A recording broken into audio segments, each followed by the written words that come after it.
Hello, everybody. Welcome back to Gilded Gaming. Yeah, and Final Fantasy 14. All right. We left off yesterday trying to do Rama, but didn't work out. Ooh, because we're having connection issues.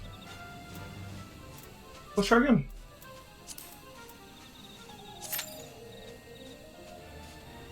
That's the next thing we gotta do. And then while we're queued up for that, we can move on to the next part. And figure out where that's gonna be.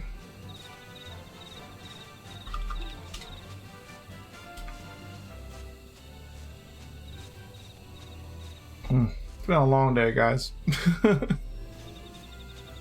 Oh, I'm happy to be playing some Final Fantasy.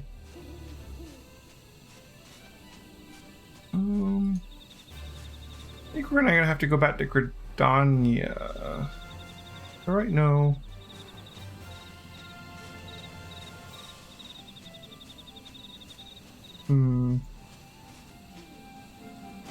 Oh, can do that.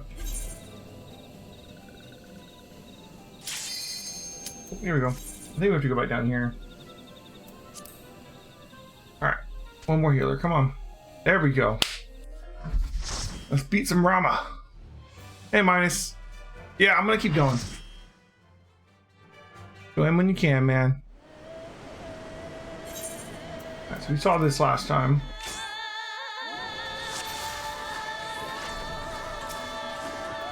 Make sure things on.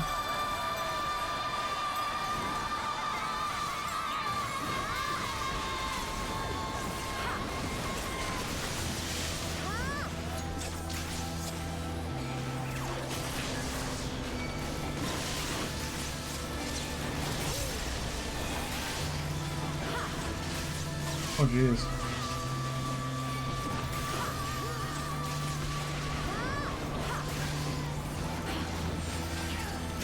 I'm tanking the boss today. I almost never end up actually tanking the boss. Even though I'm a tank, like usually the other tank ends up doing it. Which I was always fine with because I'm not very experienced, you know.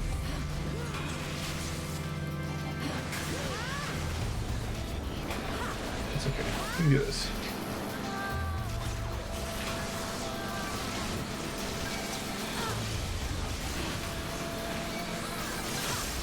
Buff up.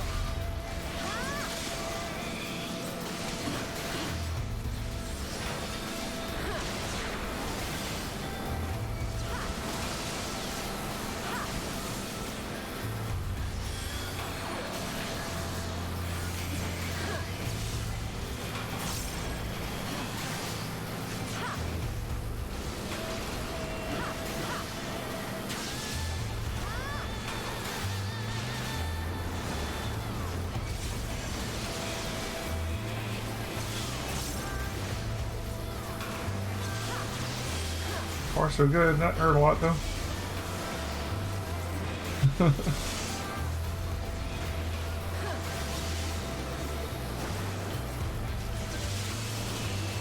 They're killing the ads, so the damage on the boss is slowed down a lot. But that is to be expected.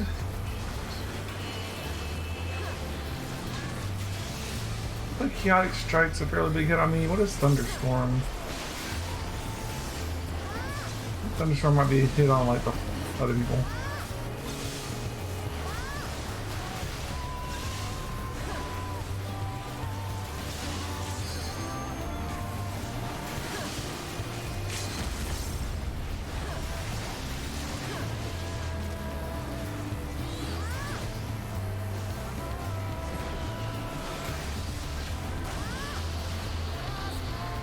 Ow. Double ow. There's that heal.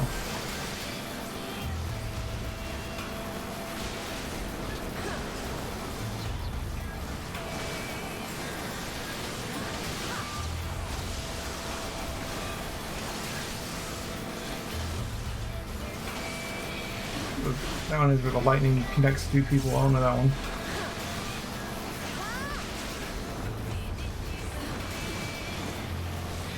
Back off for a second.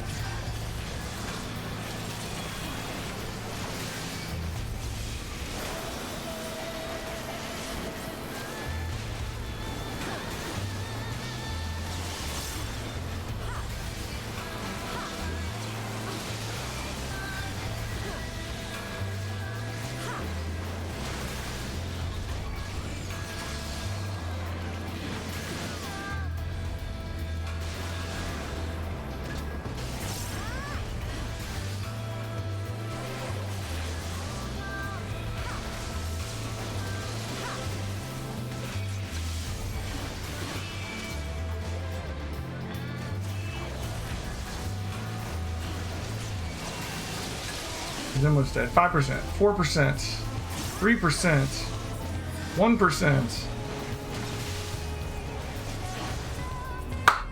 Done. Your beard can't save you this time, Ramu.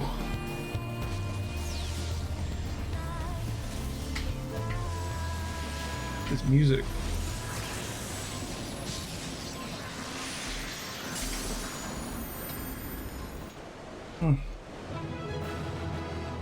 Alright. GG. Set out. Hey, I got a commendation. Cool beans. And 15 poetics. That's something. I have taken thy measure, bringer of light.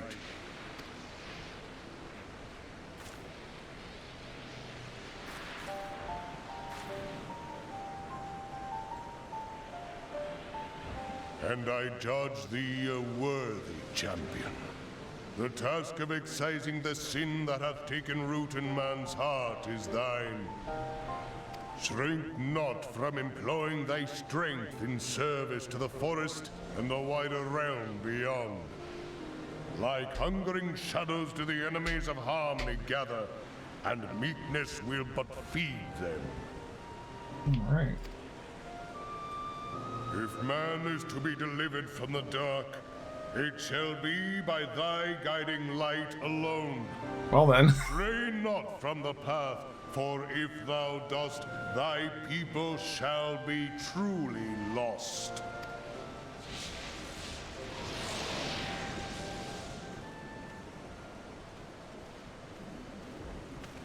Thou hast slain the Lord of Levin, a regrettable act, but a necessary one.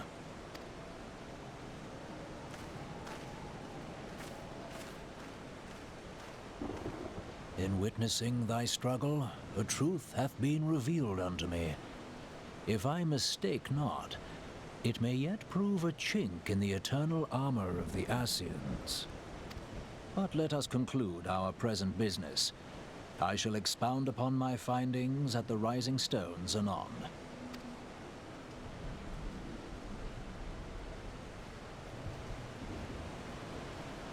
Okay.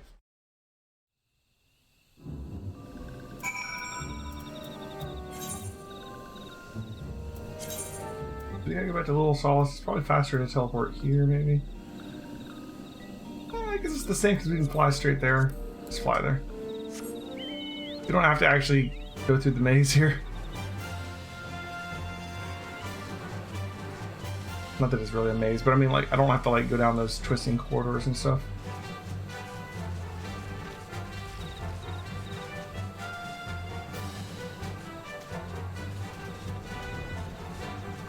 Alright, I believe that's the last trial dungeon or whatever for this patch. So we just got some more cutscenes to do for a while. Connection's looking great. Yeah, I think it was just like that. Just Wednesday night was weird for some reason. Elheim, you've returned!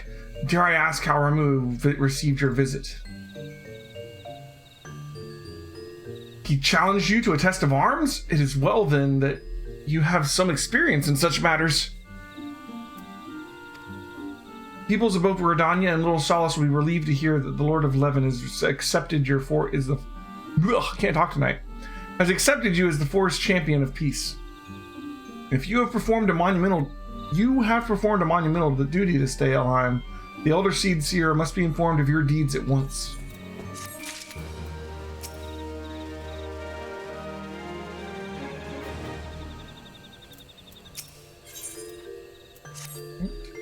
Elder Cicero will wish to hear of your experience firsthand.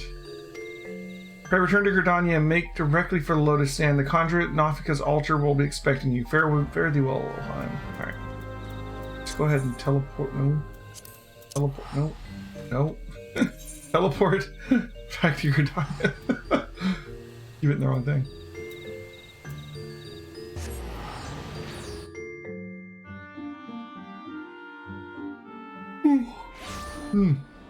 All right.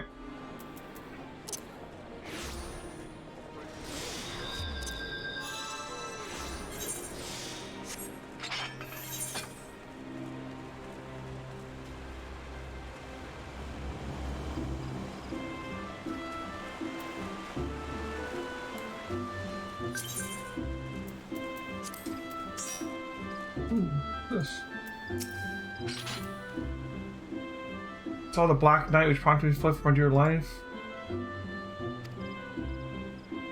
Oh, okay, yeah. What's the other quest? Alright. Fine. We're gonna keep on the main quest for now.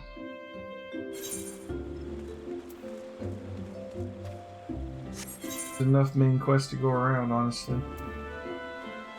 It just teleported closer, honestly. Yeah, Conjurer's Guild. Let's do that.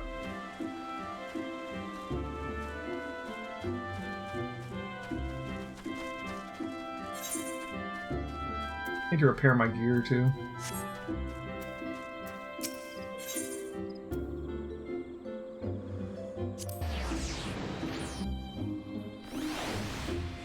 But yeah, hopefully we can just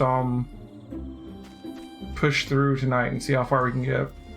Connection remains good. Maybe we can get all these patches done. Welcome back, Honored Scion. Who knew? We who knew of your mission had been most anxious to see you return. The Elder Seer awaits you within.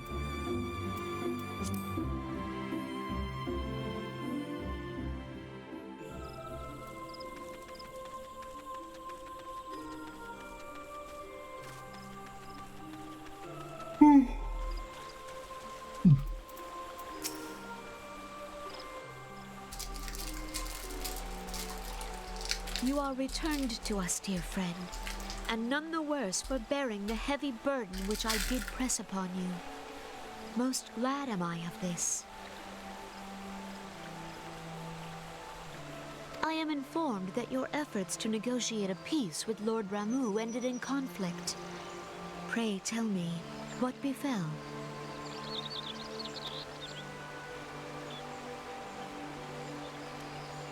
Ramuh made trial of you? I fear there is truth to his claim. It is the darkness within us that attracts the darkness without.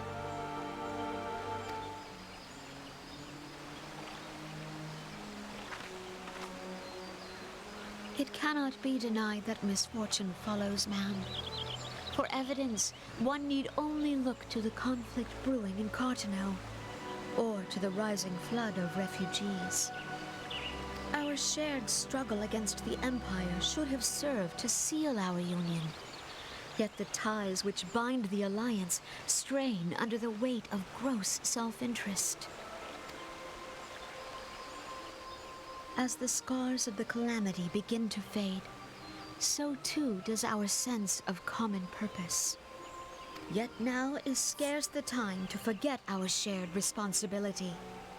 If this new-sprung realm is to survive beyond its infancy, it must needs be nurtured by all. Eorzea must be as one, yet I fear that dream is still far off.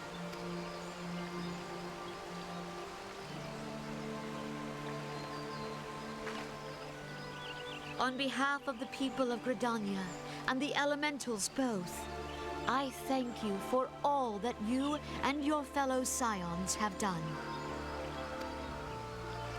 Full oft have I been compelled to look to you for aid of late, and offered all too little in return. As leader of this nation, I shall endeavor to prove a more worthy ally to your cause henceforth.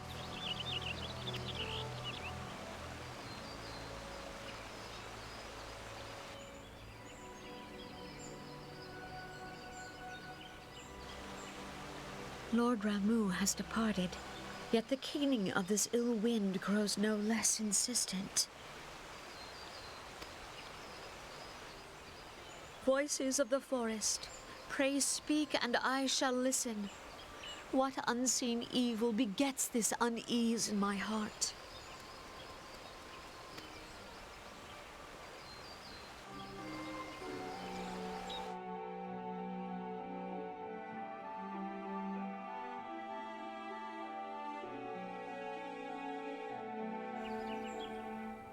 All right. Thus ends another daunting mission, eh, Alheim? I'd hoped Lord Ramu could be persuaded with words alone, but nonetheless I can only admire the adroitness with which you responded to the primal sudden challenge. And it seems that Urianger too was pleased with the outcome. What say you, Alheim? Shall we gather back at the Rising Stones and ponder the lessons of the day?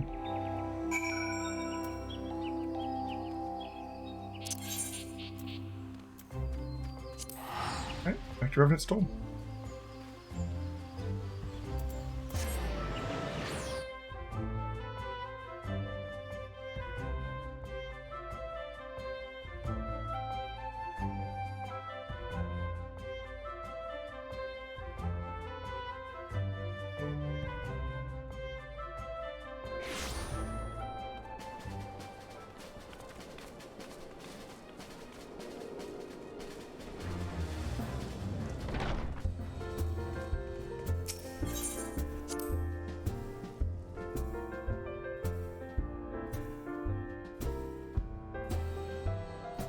I think the rest of this particular patch, we're on 2.3 right now. I think the rest of it is just a bunch of talking. We'll see.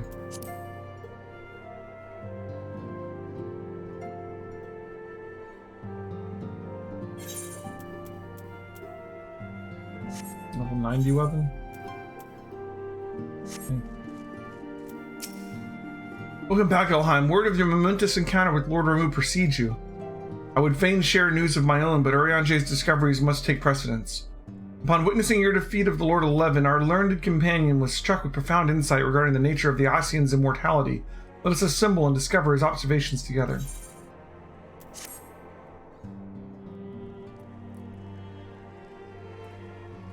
The Ascians kind of seem like the overarching bad guy of, like, the game. That, or they're going to be like...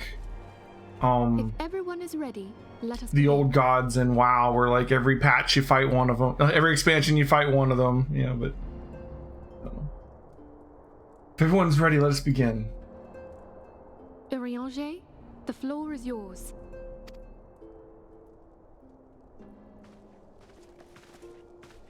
As all here assembled now know, in its final hours as our Order's headquarters, the Waking Sands did play host to a most unexpected visitor. I speak of the Ascian clad in white, Elidibus. Unwelcome though his presence was, his words that day did serve to confirm a truth long suspected, that the Ascians are eternal beings, to whom physical destruction is as a temporary inconvenience. In the intervening time, Urianger and I have striven to discover a means by which the Ascians might more permanently be slain. And 'tis my belief that we have found the thread that will allow us to unravel the twisted skein of their existence. In the moments prior to Leviathan's most recent manifestation, the Sahagin elder who summoned him was observed to undergo some manner of ascension. The etheric readings taken by Y'shtola at the time of this transfiguration have proven most enlightening. The disruption to the flow of ether was sudden and dramatic. So tangible was the agitation, I scarce had need of my goggles. The significance of Y'shtola's readings might better be understood in the context of mine own, taken at the instant of the Lord of Levin's demise. Unlike the Primal, the Sahagin was not subject to etheric dissipation. Before discussing our new discoveries, it may benefit us all to recall what we know of etheric behavior.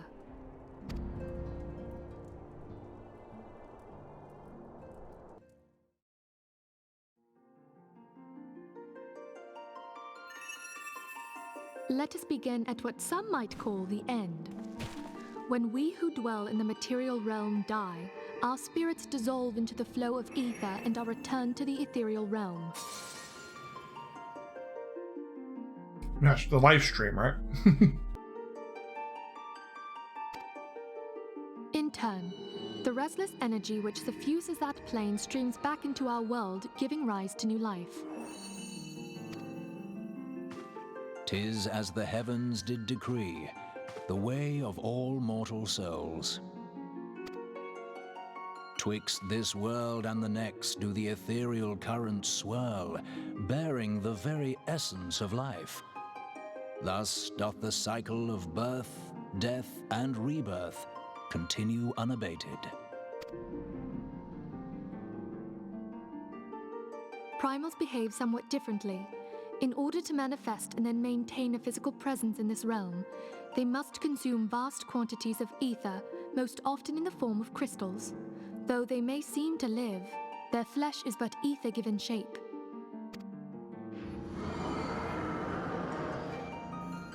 Thus, a defeated primal leaves behind no broken corpse.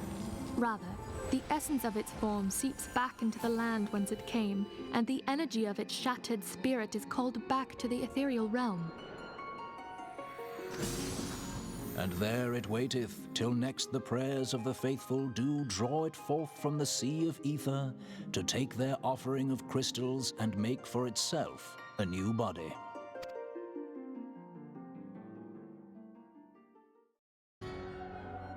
Which brings us on to the third group, the so-called immortals. They exist in a manner all their own. Quite. Even as the Sahagin Elder fell to the Admiral's musket shot, I witnessed the release of an ethereal cloud, which immediately took possession of a nearby minion. A soul that dissipateth not upon the death of the flesh. The secret of life everlasting, and in the claws of a Sahagin no less.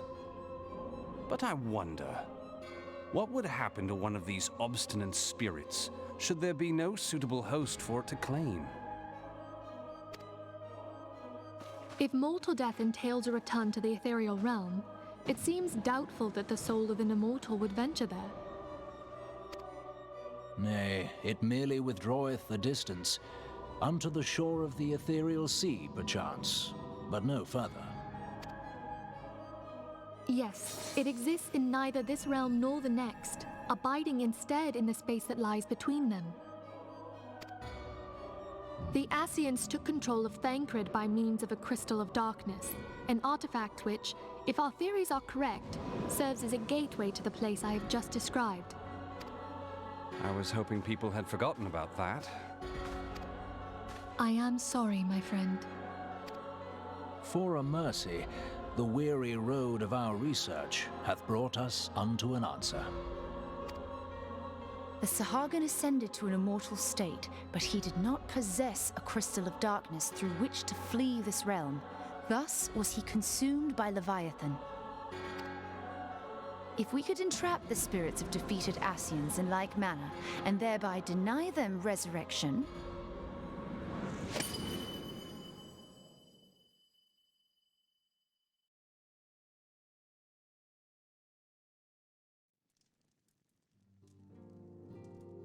Therein lieth the path to victory.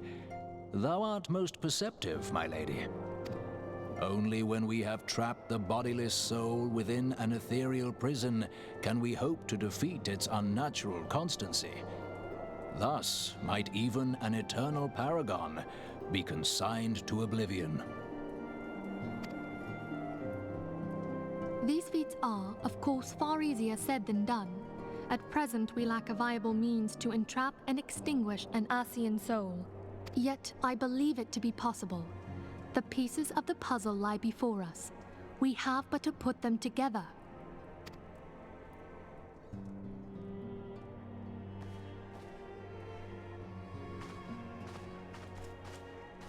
I will depart at once to convene with the sages of Sharlayan. Together shall we divine the steps by which our goals may be achieved. I have the utmost faith in you, Archon.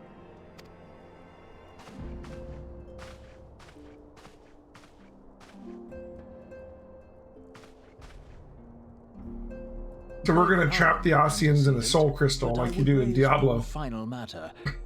Even now, a Sharlayan survey party seeketh to ascertain the fate of the students of Baldessian. Their findings shall soon be known to us. Though you harbor feelings of dread, I bid you surrender not to sorrow, but abide instead in hopeful prayer. I shall, Archon. Thank you.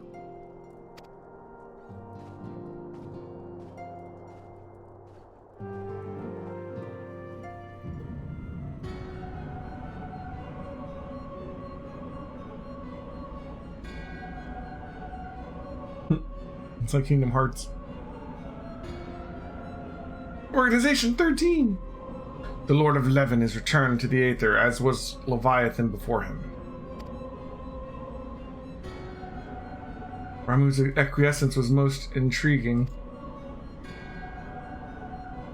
Inferno, Vortex, Crag, Whirl, and Levin all have now been humbled by the Bringer of Light.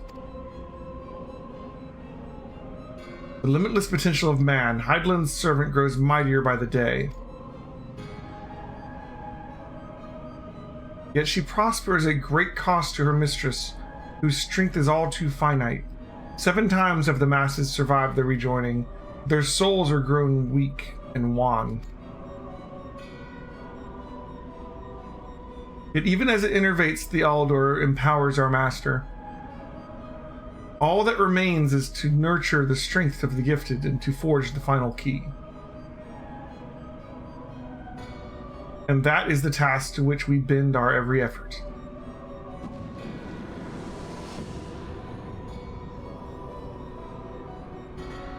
Libraria, okay. Divine seeds were ever wont to quicken in the Orzia's fertile soil. We need only lead men to the field, and their eager hands shall a new deity arise.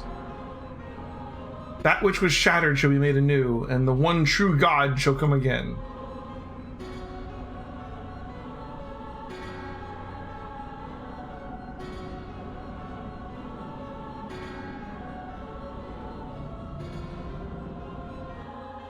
Okay. What did they say they worshipped before? Zodiarch? I think they said it was Zodiarch. Alright.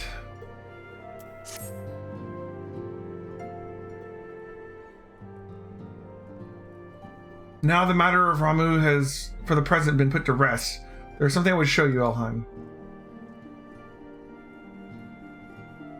It is a letter of thanks signed by the leaders of the Orzian Alliance, acknowledging the Scion's tireless service to the realm.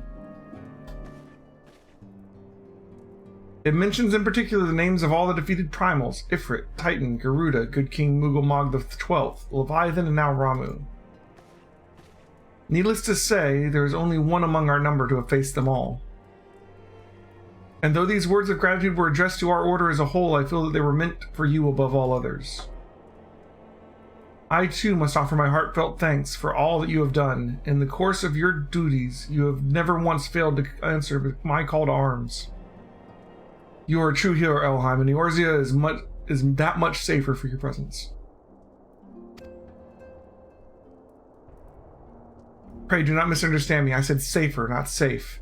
I know only too well that we cannot ill afford to lower our guard. The Ascians may be relied upon to sow chaos in this realm until such time as they are forced to stop. Why, even without their encouragement, you may be assured that man would foment strife on his own, and that is to say nothing of the beast tribes. Unless we learn to live in harmony, and the primals too, if we live in harmony, the primals too will return to plague us again and again and again. And yet, despite all this, your deeds serve to inspire the people, to give them hope for a better tomorrow, and there is no greater gift.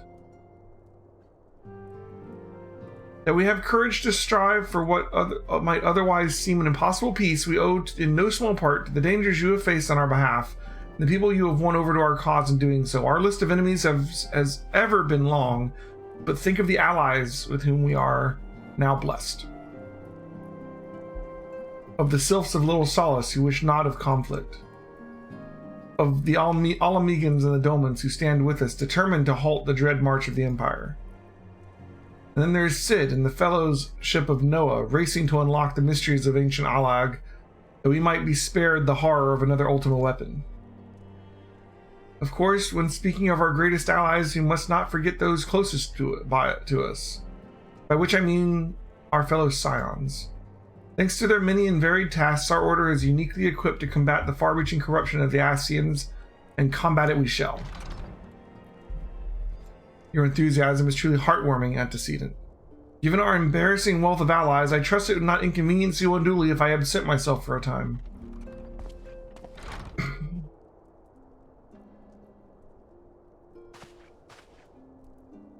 Alphanon, I take it troubles in Ul'dah no longer require your attention. There are yet rumblings of discontent, but the air of simmering violence is largely dissipated. 'Tis to report such that I stand before you now. That, and to speak with you concerning the new organization we discussed. I have a message for you from you recall the refugee girl, the one whose parents were missing. They were found unharmed. She wished me to pass on her thanks to you. Alphanon, am I to understand that you made the effort to remember the poor girl's name? I look forward to reading all about her in your report. I do hope you left nothing out.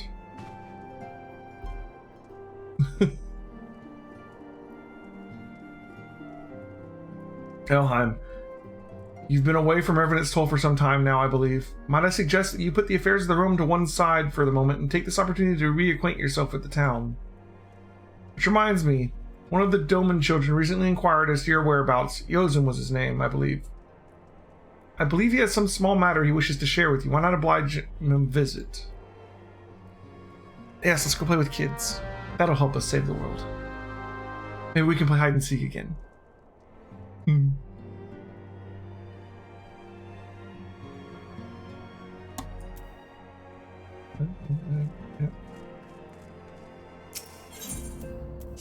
Guardian of Eorzea.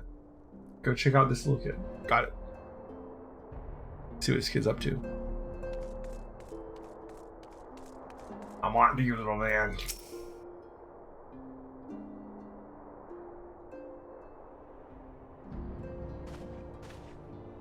Look, it's Miss Elheim. She's back from her adventures. We heard you were off fighting primals, and there's some of the strongest enemies you could ever face. I wish I could have seen you in battle. Anyway, we all want to be heroes too, so we finally formed our very own Doman Adventurers Guild to protect all of the Domans. Oh, do you think you could train us today, Miss Elheim? Maybe you could show us how you fought the primals. What's all this commotion then? Mr. Boulder and Miss Coltonet, do you know Miss Elheim is back? It would seem so. Welcome home, Elheim. My companion and I have recently become full members of the Scions. I believe proper introductions have yet to be made. I am known as Hoary Boulder, and this bookish fellow is Coltonet. Though we remain largely unproven as adventurers, we've taken it upon ourselves to instruct the Doman younglings in the art of combat. I told you, Mr. Boulder, we are not younglings anymore, we are adventurers.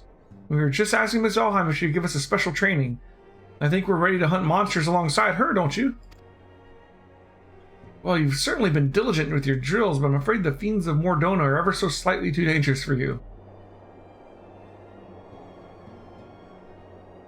And new members of the Scions, huh? I have a counter-proposal. What if I were to cross swords with Elheim? A demonstration of skill of arm, if you will. Ori, if I didn't know you better, and I do, I'd say you were merely seeking to test yourself against a legend. Well, mayhaps I am. But what matters the motive when the children stand to learn so much from the lesson? What say you, Elheim? Would you consent to spar with me? Alright. Give him the nod. Hurrah, hurrah! Yeah, we are to have a tournament. Come on, everyone, we must prepare our gear for an outing.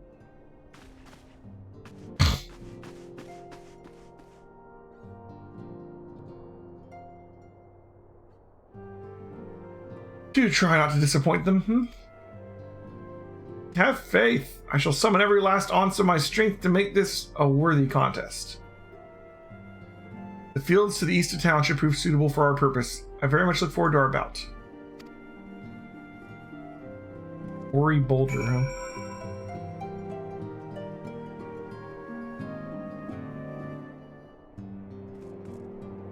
We're Right.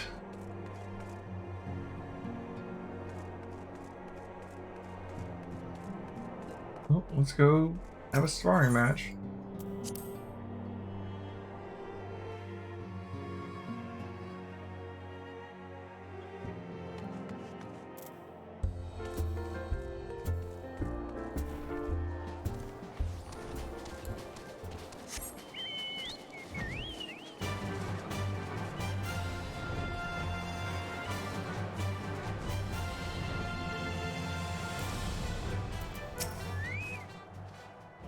It was good of you to agree to this, Elheim. I trust you're ready to begin.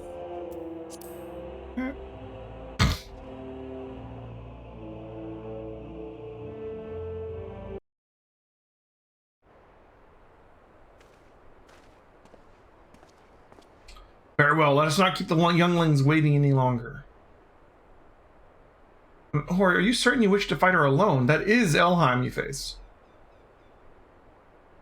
What better way to test my mettle? Pray allow me to attempt the first round unaided. After all, 'twas this hero's legend that led me to join the Scions to begin with. Without Elheim to inspire my efforts, I would not be half the warrior I am today. Your point is well made, but remember, this is for the children's sake as well as your own. Should it appear the contest will end too swiftly, I shall add my spells to your blade work. Hello, you haven't begun yet, have you?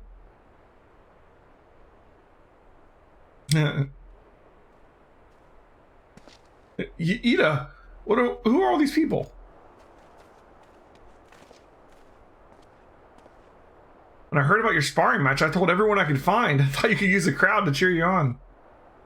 Yes, and there is still more to come. When I mentioned Elheim's name, the reaction was quite enthusiastic. Why, my own popularity seems but a sickly shade in comparison. You'd best claim victory, Bringer of Light. Your burgeoning reputation is at stake. Well, our teacher won't be beaten so easily. He's a master swordsman. You can win, Mr. Boulder.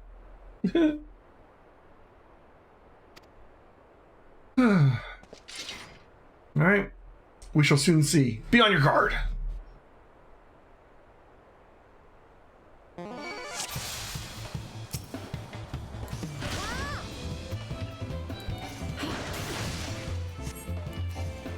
Not looking good for you, Mr. Boulder. No holding back now, Scions. Mr. Boulder won't lose, will he? It's not over, it can't be. Aye, the children have the right of it. 'Tis time I join the fray. On your feet, Ori.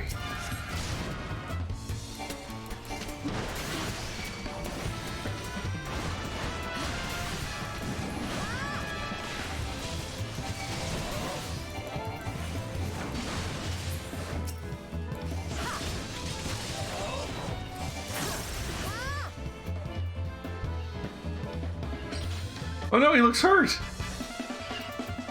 The other guy disappeared. Did I kill him? We saw him so strong, but you can't give up, Mr. Boulder. You can't disappoint the younglings.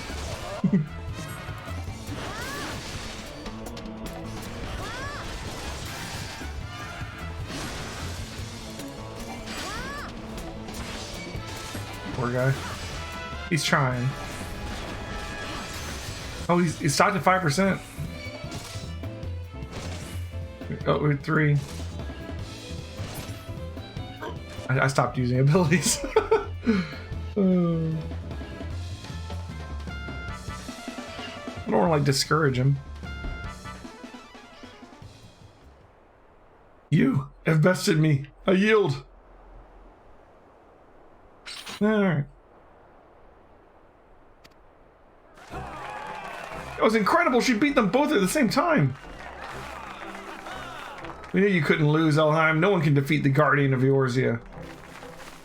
Now I see why they send you to deal with the primals. I've much work to do if I've ever attempted the same.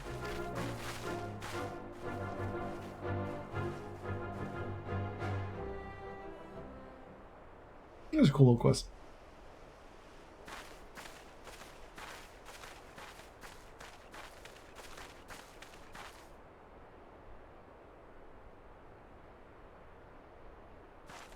Impressive as always, Elheim. 'Tis ever a pleasure to witness the spectacle of your martial prowess. And judging by the smiles on these many faces, they too appreciate the hard-won strength that keeps the perils of the realm at bay. Guardian of Eorzea. Yes, that is a most fitting title. Do you recall when we first met? It was at the memorial service for the Battle of Cartano. At the time, I was yet attempting to understand this land of Eorzea. I sought to grasp the reason why my grandfather willingly sacrificed himself to protect it. I shall speak plainly. My initial impressions were less than favorable. Dire problems abounded, and yet the effort I saw expended towards their solution was haphazard and half-hearted. I thought the Eorzeans a foolish and childish people. Considering the shambles their home was in, I would not have been surprised if someone had chosen to swear allegiance to Gaius in the order he proposed to enforce. Well, the goddess's single-minded military invasion precluded any such switching of loyalties, of course.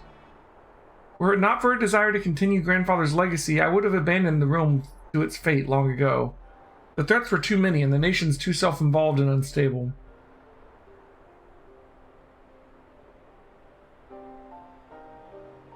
'Twas you who convinced me the salvation of Eorzea was possible. 'Twas you who taught me, through countless acts of bravery, that what my grandsire sought to preserve was not the land nor its history, nor any single nation. It was the people, these wonderful, oft infuriating, stubborn people that suffer blow after terrible blow only to drag themselves back to their feet to face another day. Though he never put such feelings into words, I believe grandfather's admiration for this inextinguishable courage grew into a fervent wish, a wish to aid Eorzea and its inhabitants in charting the course to the future. A wish that has now become my own. I too will endeavor to take up the mantle of Guardian of Eorzea and to champion these people who toil towards a better world. Our cause, however, is not a simple one. The troubles that plague us are of a scale that cannot be solved by the scions of the Seventh Dawn alone. No, what is needed to tackle the root of the primal threat and effectively counter the schemes of the Ascians is a new, expanded organization that operates beyond the limitations of nations and borders. If you would aid me in building such an organization, then pray let us continue this discussion back within the walls of the Rising Stones. Oh, I remember this. This goes very well for a very short period of time. Hopefully they try again later.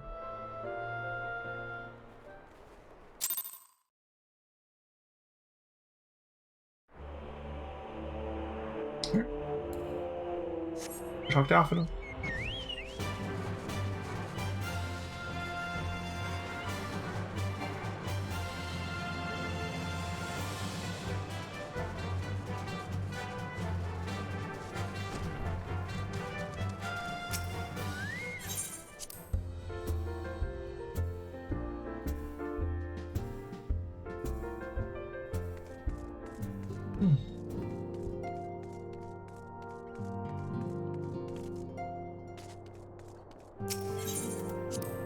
Man, if I was skipping all the text and the cutscenes, this would go so fast. Like if you were doing like a second character or something, right? Thank you for coming, Elheim. The world shifts and alters, and we, my friend, must ever take one step ahead of the chaos. What I propose is the formation of a new organization, a group that shall pave the way for a truly united Eorzea.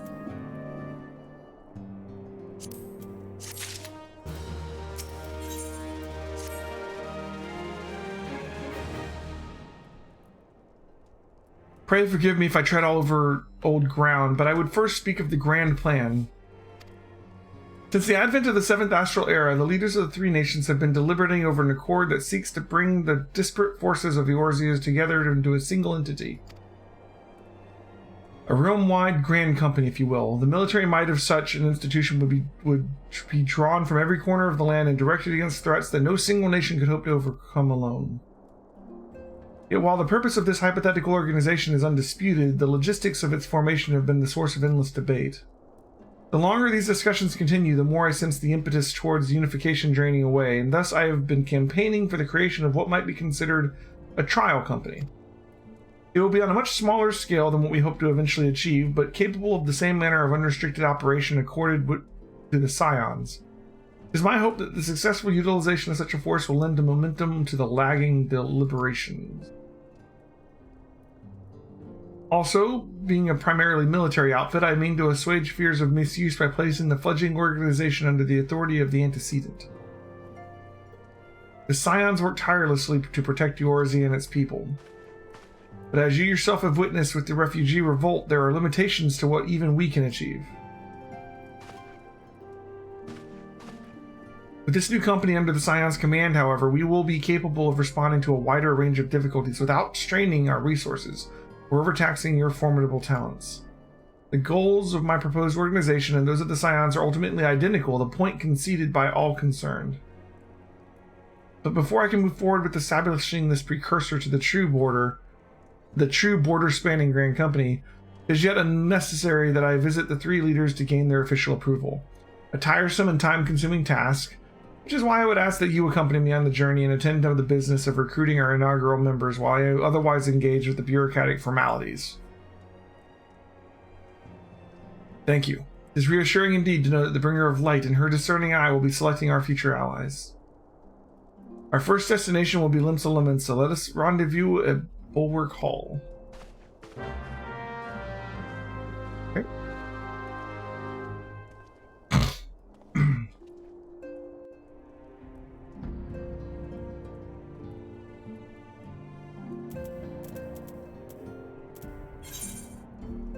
Limsa Lominsa.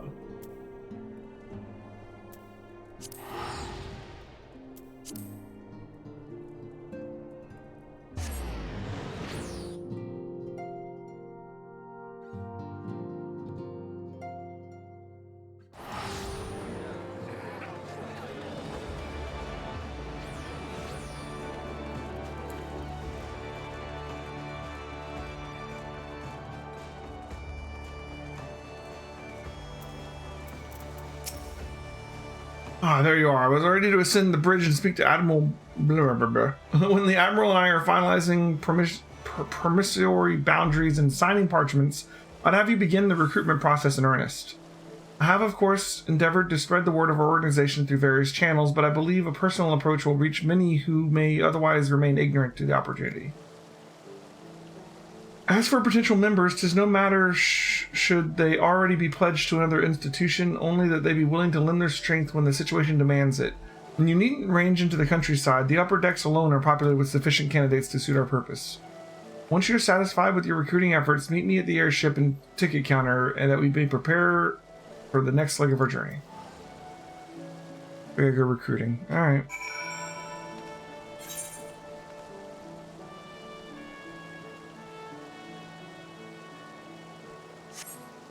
Right, just scout people somehow.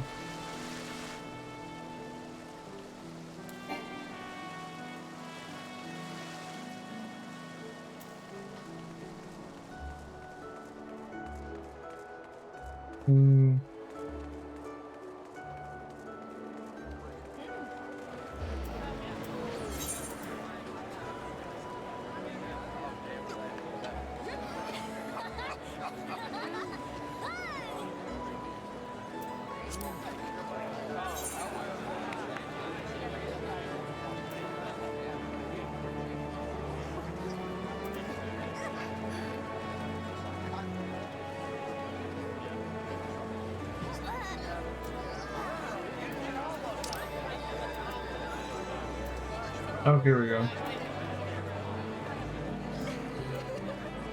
Upper decks, upper decks. Okay. Alright.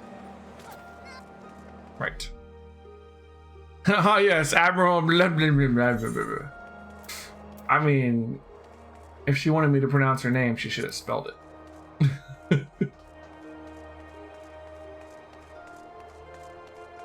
Like it's Welsh or something. I don't know. I can't figure out how to pronounce it. They've said it before, and I don't know. I don't remember. And then I look at the word, and I'm like, I have no clue. An organization with the freedom to operate with territorial impunity. I must say, your proposal intrigues me. But the Kraken's well known for that their time is to act and a time to watch, and I'm afraid his trial company of yours falls into the latter category. Alright, look there. Let's see, there's one up by the Marauders Guild.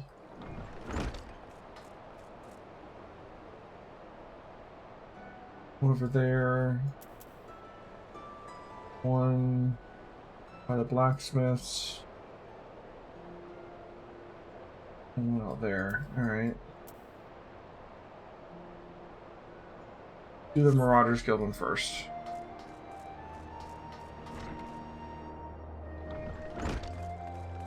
Then we can use the Aether Crystal to go from there to the Aft Castle.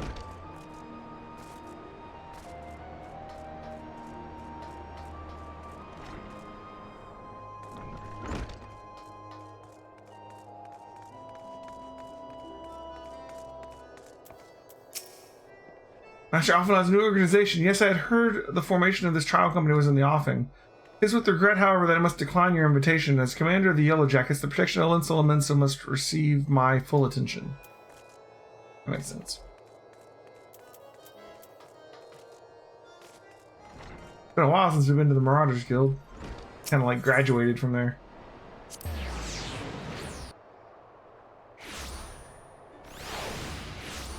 Forever ago.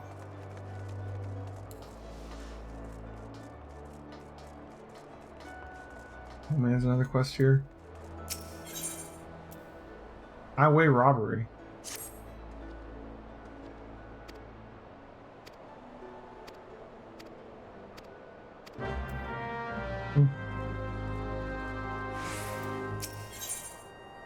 They came from the deep.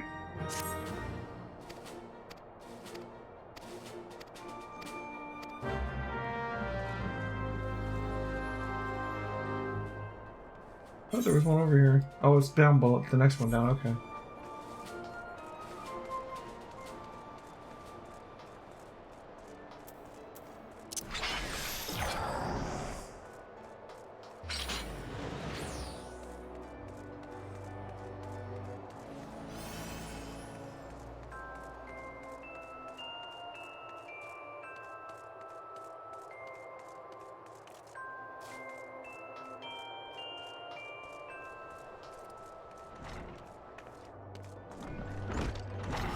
Okay. Roswin. Huh? Who in the bloody hell do you think you're talking to, Drylander? I'm a pirate, not some sodden knight in shining plate. If you're looking for a self-righteous fop, try knocking on that Dancy Cavalian's door. He said no already, but okay. Is everyone gonna say no in Linsa Lemensa? I don't remember.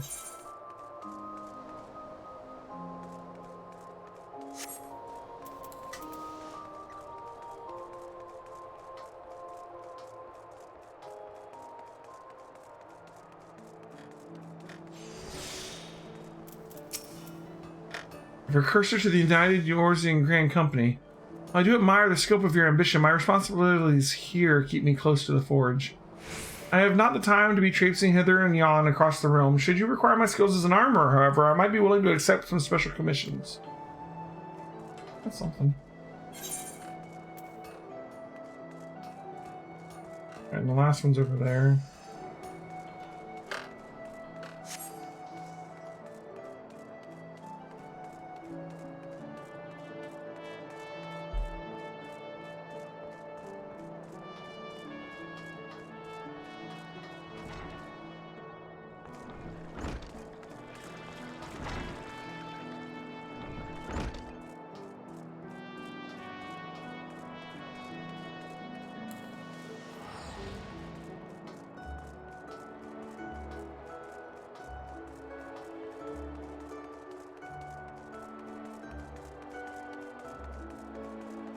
Alright. Well, if it ain't Elheim, I'd not forget a venturer brave enough or daft enough to seek the shortcut to the Titan's bedchamber. You remember old Royal, do you? Don't you? Formerly of the Great Company of Heroes. 3 whistles at Bronze Lake. It ain't often I drag me arse out to Linsa for a drink, but I'd be right glad I did. How fare you these days? You're looking to put together a new crew. Top tier work. Sounds like right lark it does. Alrighty, lass, count me in. The heroes may have gone their separate ways, but I ain't ready to climb into my grave just yet. Hey, we got one that said yes. Alright, well that's it. That's all we get. We get one.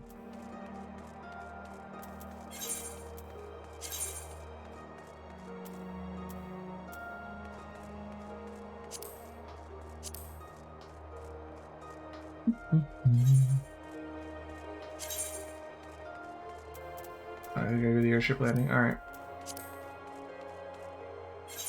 Really means we need to get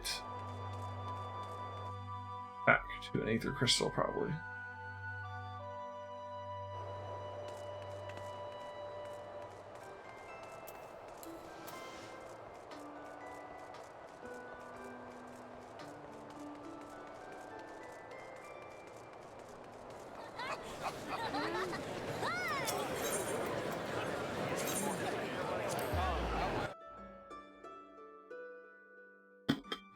One of those quests where you gotta go to each country. Yeah. Elham, your recruiting went well, I trust. I'm curious as to how the proposal was received by the rough and ready folk of Limsa Lominsa. A member of the legendary company of heroes indicated his interest. Astonishing. I knew enlisting your aid was the right choice. Few could boast the acquaintance of such an elusive character. I, too, was successful in my task. The Admiral consented to sign the documents required for her approval. I can only hope that my visit to the Elder Seedseer proceeds as smoothly. Pray continue on to Gridania at your own pace, and I shall await you at the arrival of Nafika's altar. I mean, we're at the airship, might as well.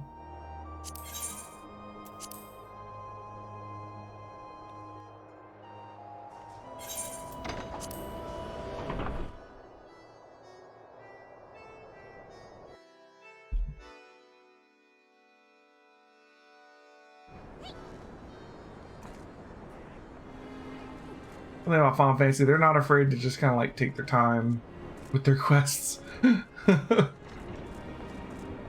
one here.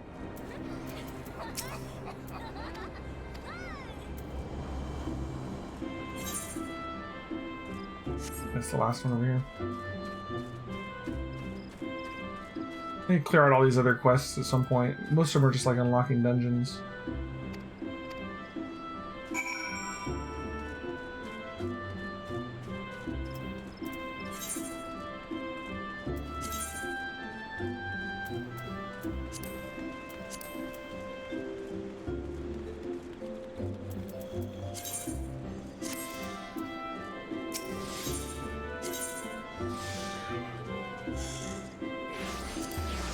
Over here real quick and turn this in.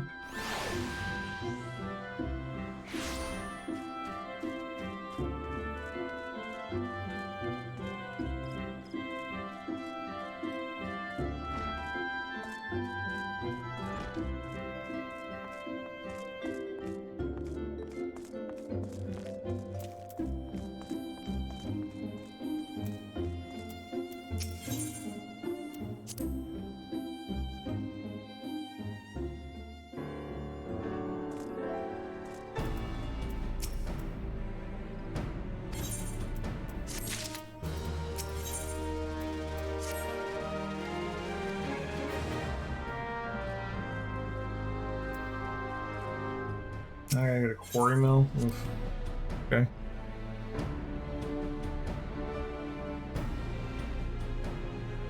The quest's worth a lot more experience than the other ones we've been working on.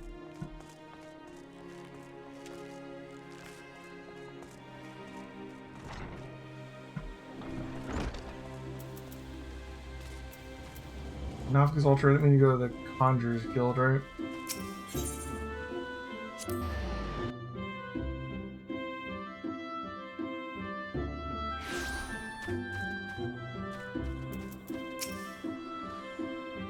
My audience with the Elder Seedseer is due to commence momentarily. I would be grateful if you would once more seek the task of recruitment here in Gridania. After you deem the well of potential candidates has run dry, let us rendezvous at the airship ticket counter as before. Alright, same thing.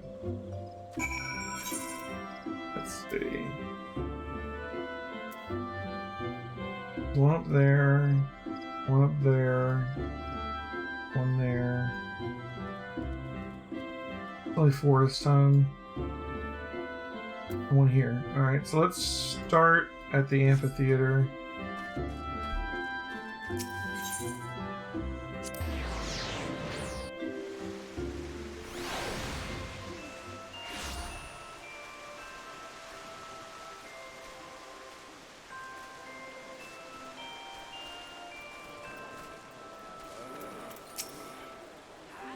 Oh gods, can it truly be you?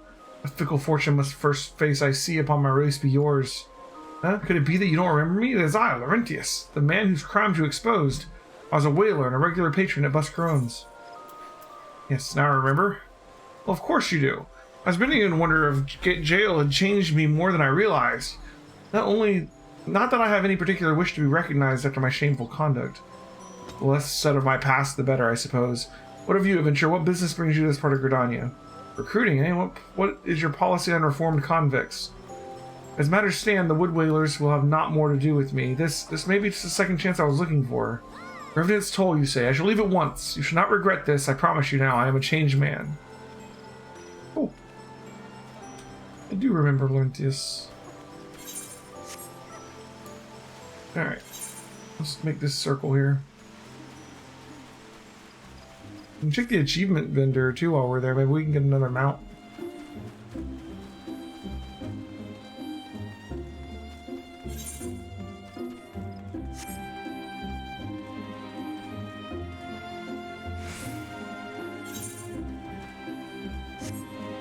These patches are gonna take so long just because, like, these are really long quests, honestly. A lot of them. If you're reading it, especially. Grandfather, you must call it a day. Let us return to the guild and rest ere your tormented back gives up on you for good. Terribly sorry. We were just... Oh, Elheim, isn't it? It's been some time since our paths crossed outside of Copperbell Mines. Why, you were barely more than a novice adventurer then, but look how far you've come. Mother Minuet tells me 'twas you who felled the fearsome Black Wolf. And now you seek stout-hearted souls to fill the ranks of the new order? Well, your cause is undoubtedly just, and the old companions here would be much relieved to see me in good hands. Yes, I'll do it. This is the very thing I've spent my entire adventuring career working towards. I shall join your company just as soon as I've seen Isildur safely home. Cool. Getting a lot better luck in this town than you do with the pirates. That somehow makes sense. Alright. A ribbon! What do you mean it's not a good item?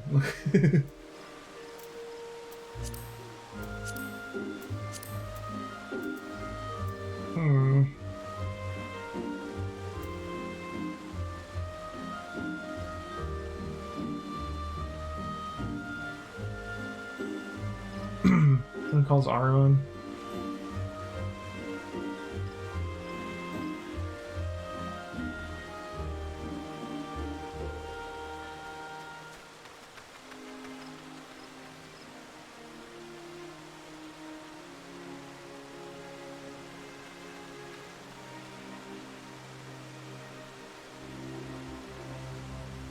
Deathclaw.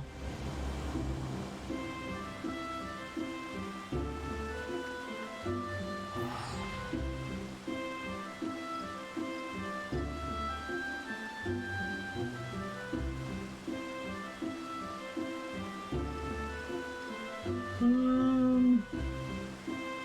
don't know. Is there anything else you can do with these coins that you get from doing achievements?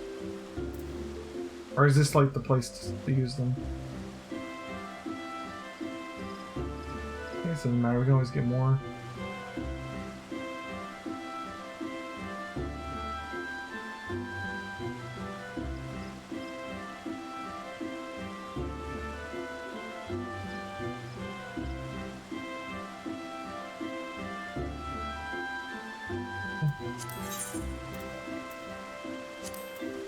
Hold on there for now.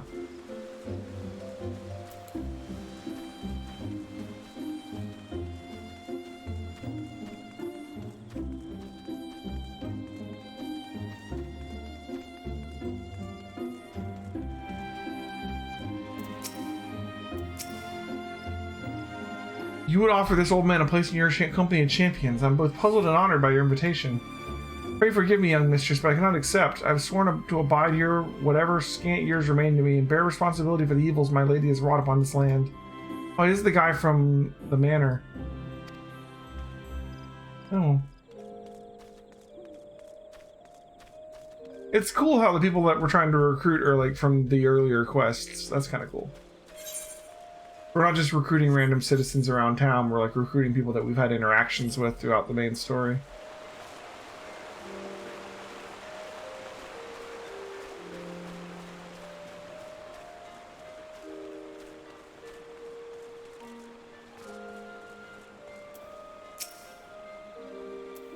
Tis not often a guild officer such as myself gets recruited. And this company of yours sounds to have some promise, but duties appear less focused. I must refuse your invitation until such a time as your organization is more organized. Fair.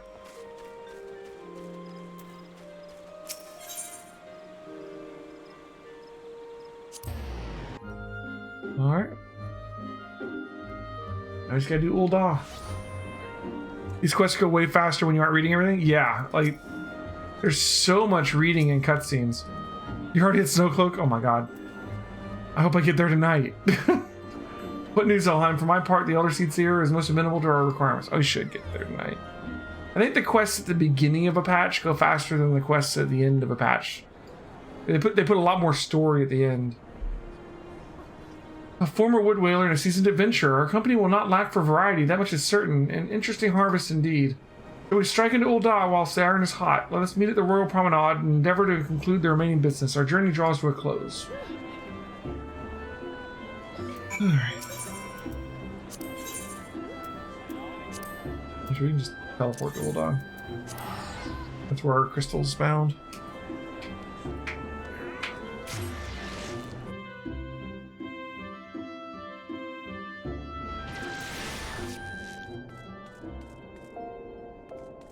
Promenade, alright.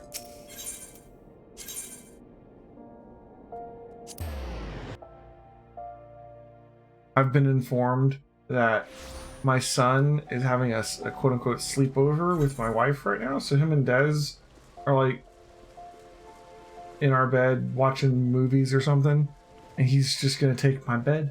I'm not even having her to sleep tonight. He's in for a rude awakening when I get off the stream.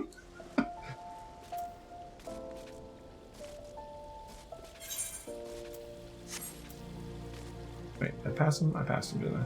Yeah. Walked right by him.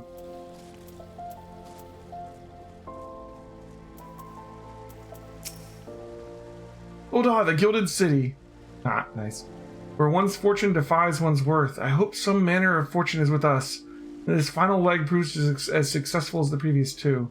Might I suggest descending to the lower level before beginning our recruitment efforts? I do not think the Sultana will take kindly to us poaching her personal guard.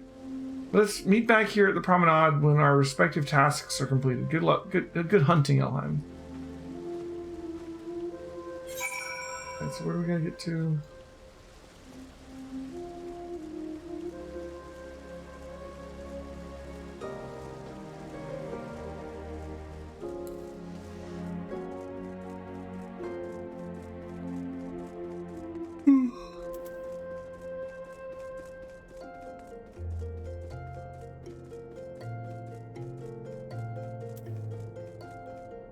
So we got 2 there. I have 5 again this time. One with the weavers. One there. And one at the Coliseum. Alright. Gladiators Guild, Weavers Guild. Let's start by going this way. Then we can hit up this one to teleport to the other ones.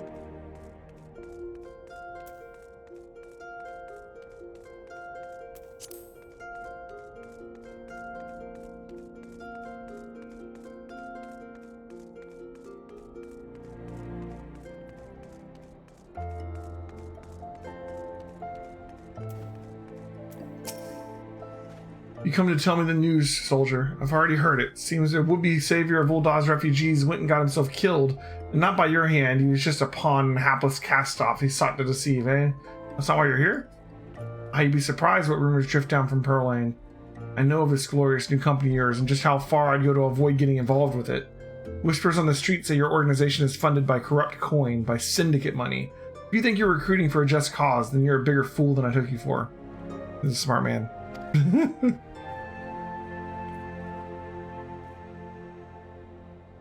I can sleep in my son's bed. I mean, I could. I guess it's small though. Wait a minute. There's one over here, isn't there? Yeah.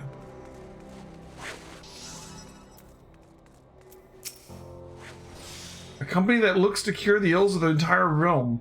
Listen, friend, I can scarce bear the complaints of the next stall over, let alone conundrums of a neighboring nation. Somehow I feel like Ul'dah is not going to be like the best recruiting ground.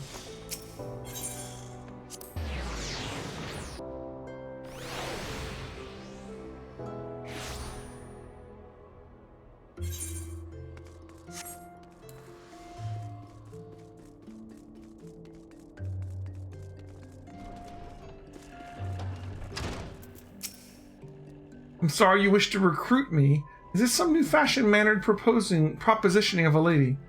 Well, I'm afraid you're wasting your time. This lady is already spoken for. Good day to you, miss. Well. Okay then.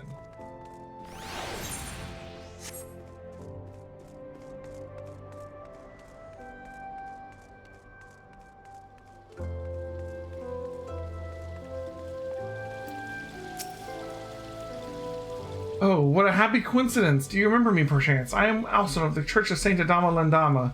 Thank you again for your timely rescue. Must also thank you for preventing that fraudulent priest from preying upon Drybone's less fortunate. It's a most upsetting business. Are you here with your companion, Thancred, wasn't it? It is a new companion you seek, then. Your proposed organization sounds a powerful force for good, but my place is at the church with the children. Nevertheless, I wish you well in this undertaking. Nevertheless...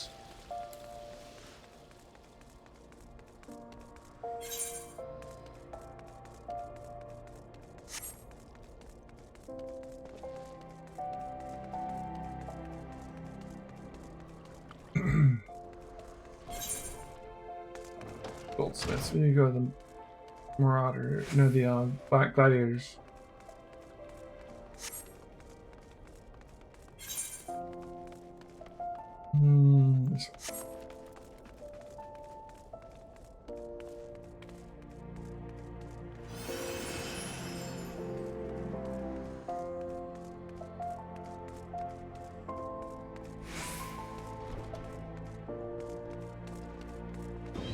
Wilred. Wait, you came to Little Alamigo looking for the masked devil. Who knows what might have happened if you hadn't? I'd probably be dead, and a whole lot of my friends besides were such fools. Anyway, that disaster really got me thinking about our homeland and about the outsider who saved us from ourselves. I realized how easily I'm being manipulated and vowed to make myself a more worldly man, so here I am. A new company of champions, and you say it'll take me to all corners of the realm? That sounds exactly the kind of opportunity I need, and don't worry, I'm not the same stripling you met in Little Alamigo. I've prepared myself to fight the evil I know is out there. So we got one. Alright.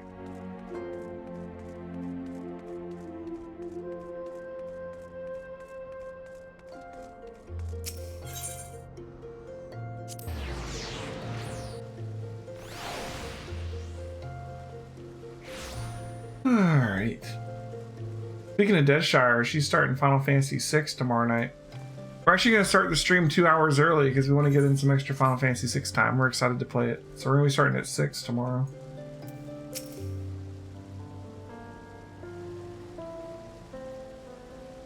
How fared you, Olheim? What hidden gems did the streets of Ul'dah offer up to your unrelenting gaze? I'm a single Alamigan youth. Well, you've certainly given us an admirable start, even if our ranks are yet somewhat thin. In troubled years following the calamity, talk of Eorzea's salvation must seem akin to grasping at clouds. But there are those who have risen to the challenge nonetheless, and the hopes that inspired these people was born in no small part from the victories of you yourself have won. Thank you, Olheim. I will not squander the precious gift you have placed in my keeping. These recruits will become the foundation of a new beginning. And yes, we are free to begin. As you have no doubt surmised, the Sultana also graced my trial company with her blessings. Our first wave of recruitment is over, the document is signed, the finance is secured, and there is naught to prevent me from taking the next step. You are concerned by the Syndicate's involvement. As was I, thus the origin of every coin and their contribution carefully scrutinized and recorded. This organization will not be built on corruption. Naturally, I would prefer not to rely on outside sources at all. But even my family's substantial coffers could not sustain a venture of this magnitude. As for the rumors and doubts surrounding the enterprise, well, such things shall plague us until the company has a chance to prove its worth. It will not prove an easy process, but we will earn people's trust one success at a time. Speaking of time, we should waste no more of it. Let's return to the Rising Stones and lay the first stone for a united Eorzea.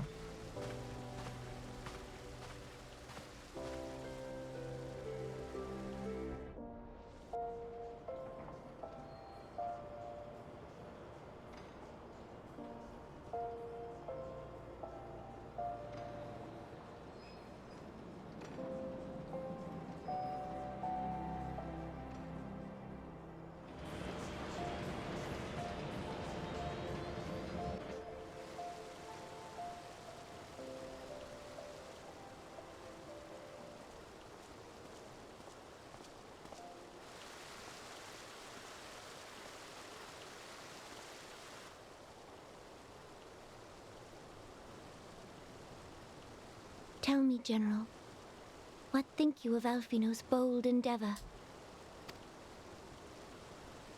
I think it is more than bold, Your Grace. His organization would pave the way for a united Eorzea. Well do I understand his impatience, since facing the common threat of the Ultima weapon, our nations have seemed farther apart, not closer together. Considering the many problems we face, should we not be glad that someone else is taking the initiative? We have all pledged our cooperation, yet the grumbling continues behind closed doors. Ul'dah is not alone in her duplicity. I myself have doubts as to the good this organization will achieve. With the inclusion of the finest soldiers of the 3 grand companies, it promises to be a fearsome military body. But whom will it serve? Even under the watchful gaze of the Scions, it is not unthinkable that such a force could perpetrate a great wrong. Does it not concern you that a significant proportion of its financial backing came from the coffers of the Syndicate? That those unprincipled worms might forge this extraordinary gathering of warriors into a private army? I have trust in the Scions, Your Grace. They have spared us no end of trouble at the hands of the Primals. If they seek reinforcements, I deem it unwise to deny them. As for their finances, full many gave generously. And though our nobles proffered a sizable sum, their coin did not spill from the pockets of Lolorito and his cronies. And what of the presence of our stalwart adventurer friend in this endeavor? I doubt the Warrior of Light would betray our cause.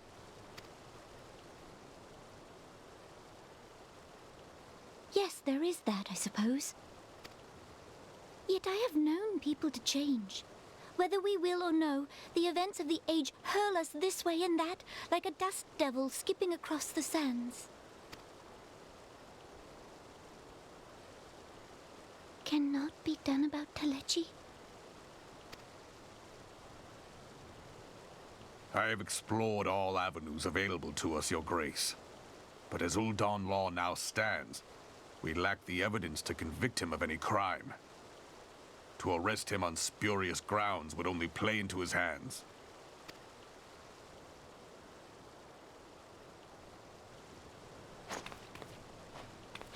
He has all but committed treason, and yet we can do nothing?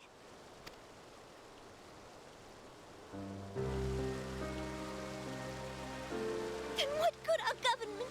What worth the royal house? How deplorable this mockery of justice!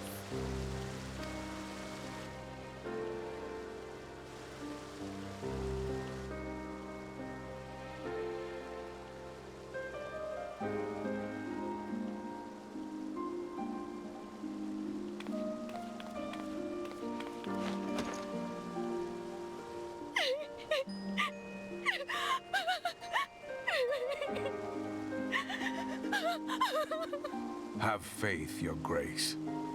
It is not over.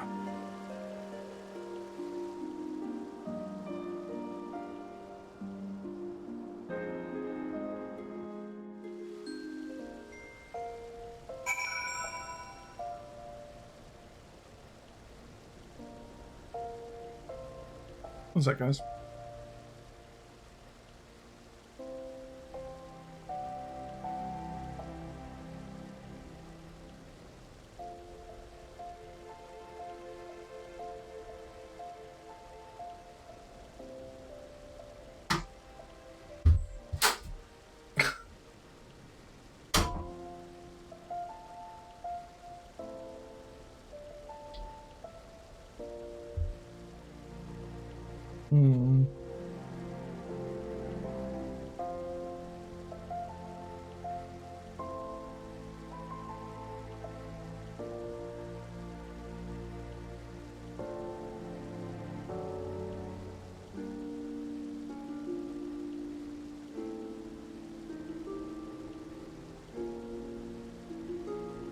Cool. Okay, where were we? They really step up like the cutscenes in these patch quests. Bodes well for what's to come in the expansions. Like they've really like put a greater emphasis on the story than they did in the original Reborn stuff. Not that they didn't have a story, but like the cutscenes and the writing and stuff has gone up a bit. Where are we going now? Horizon Stones, right? You know, I should probably set my return point to be Revenant's Toll.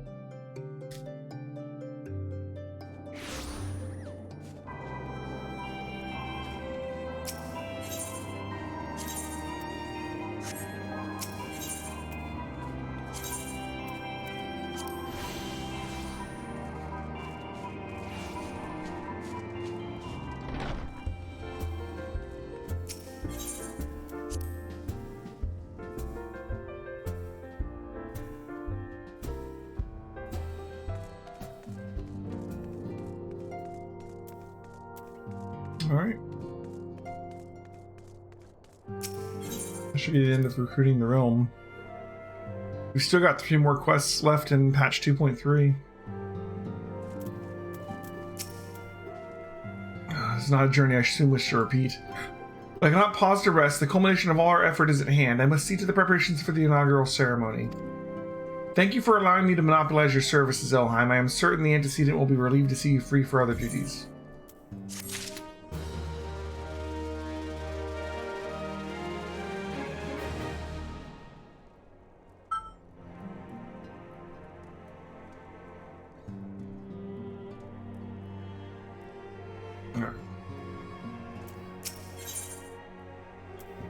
Okay.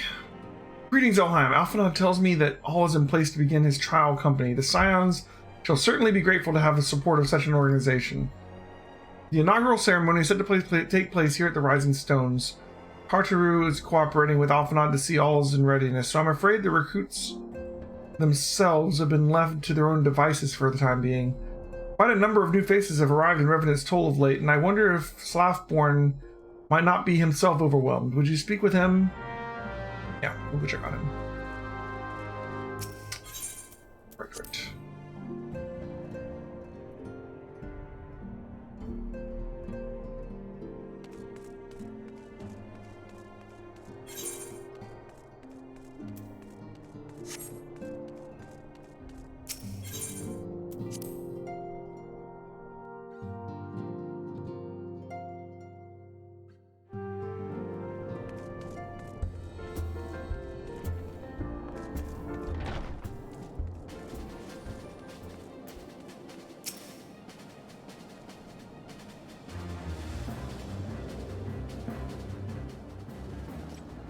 What can I do for you, Elheim? I thought you'd have your hands full helping out with the new arm of the Scions. I barely noticed your recruits arrived. It was barely a trickle compared to the flood of treasure hunters that have passed through here every day. While I appreciate your offer of aid, 'tis more your burden that concerns me. I'm told this trial company will answer directly to the antecedent, so I trust that means less work for you in the long run. Laughborn, the ship bit, we couldn't.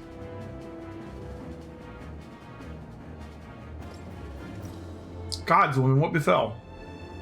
We were bringing a shipment to Revenant's Toll, provisions earmarked for the frontier effort. But just as we sought to cross into Mordona, we were set upon by brigands. I believe they may have been heretics. There were many, too many. We only escaped with our lives by abandoning the supplies. Pray forgive us. There is not to forgive. Provisions can be replaced, but smart soldiers are hard to find. Take your rest, and I'll have someone along to tend to those wounds. What to do? If the heretics are involved, then this is likely to be more than a case of simple thievery. Ishgard will need to be informed. Whence did these supplies originate? House Fortemp. We collected the provisions from Camp Dragonhead proper. Understood. I shall see that they are apprised of this development. Elheim, were you not on good terms with the Knights of House Fortemp? Then I'll be sending them a missive immediately, of course. I would also have you travel there to offer your considerable talents. Yes, I realize I contradict my earlier hopes to lighten your load, but I need someone who can bring this incident to a satisfactory conclusion.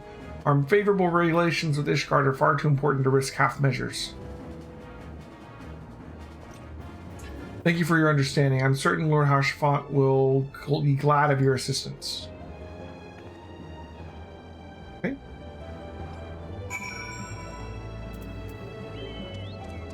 Going to Camp Dragonhead.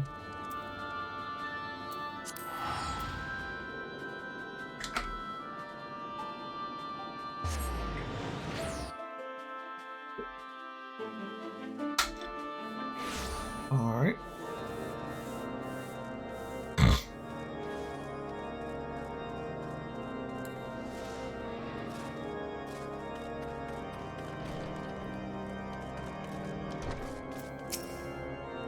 Well, if it isn't my fine friend Elheim Gilded.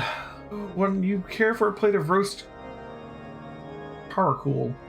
Some mulled wine? No? Oh, I see you've not come to my hall merely to escape the biting cold. Was, in fact, on the verge of opening an urgent missive from Revenant's Toll, and I suspect the timing of your arrival is no coincidence. Okay. Knocked circlet. Find a new helmet.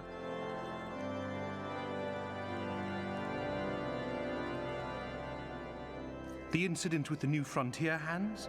No, you need not elaborate. I have been following their progress with no small amount of interest. Brave men and women all. They do our nation a great service. The existence of a fortified outpost in Mordona will do much to dissuade the Empire from trespassing on Kurthus soil. Right glad am I that you have chosen to lend your support to this endeavor. Never let it be said that House Fortemp does not acknowledge the efforts of her allies or her debts. 'Twas in the spirit of gratitude that I arranged for sundry supplies to be delivered to Revenant's Toll. That the shipment should chance to be waylaid by heretics is poor fortune indeed. Poor fortune, I say, yet not without precedent. If you would know the truth of it, these incorrigible villains grow more organized with each passing day. This new unity of purpose we attribute to their leader, the Lady Iceheart. But though I have devoted significant resources to the task of identifying this woman, we have yet to learn so much as her birth name. What we do know is that the heretics speak of Iceheart in reverent tones, and would gladly embrace death rather than betray her. Such loyalty is rare indeed, and I fear to imagine what so committed a collective might achieve. The brigands have not yet been so brazen as to risk direct confrontation here in Dragonhead. Some few of their number have, however, been sighted not far to the west of here, and with ever-increasing regularity. A visit to Whitebrim Front may bring you the answers you seek. Will you brave the snows, knowing what implacable foes may lie in wait?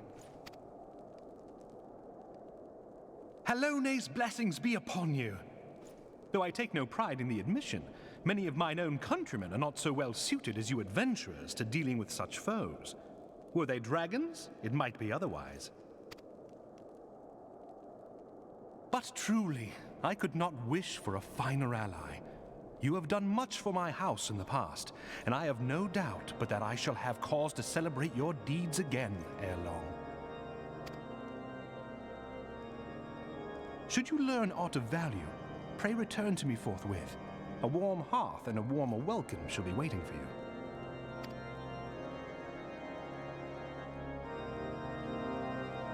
All right.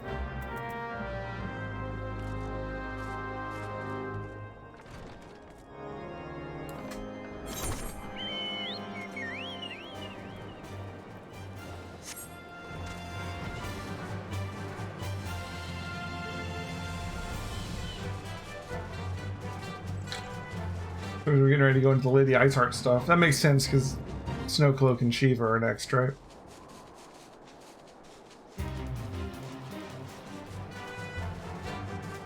My memory of doing this before, I kind of like lumped Iceheart in with the beginning of Heavensward, but I guess it was a patch quest.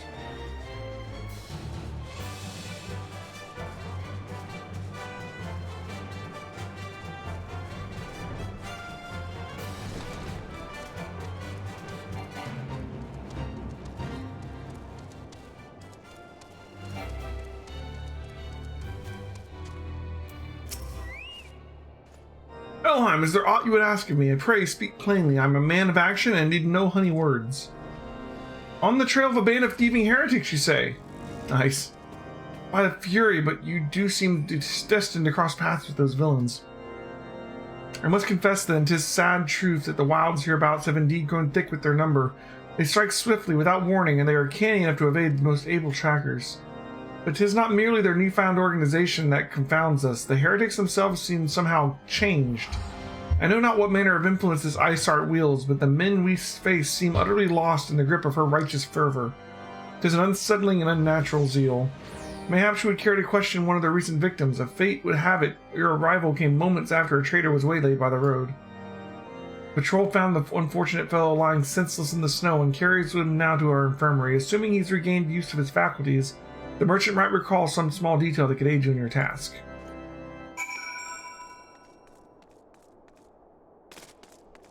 Okay.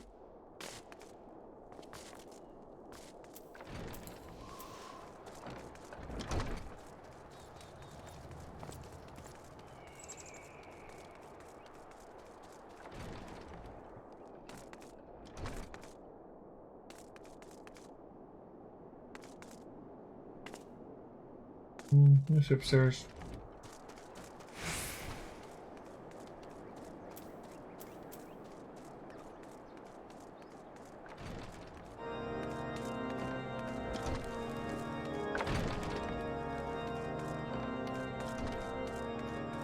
There we go.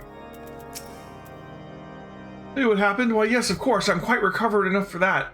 Anything to help catch those cowardly Blackhearts. I was traveling my usual route to Whitebrim Font when sudden blows set me reeling. The next thing I knew, I was on the ground and several heretics were rifling through my cargo. Arms, armor, crystals. They were taking everything. It was then that one of them noticed my bleary gaze and stalked over to better acquaint with my head with his mace, and before darkness claimed me, however, I distinctly heard the words, "Return to Snowcloak." I dare say that is where they were hauling my goods, but shall not catch me rushing off in pursuit.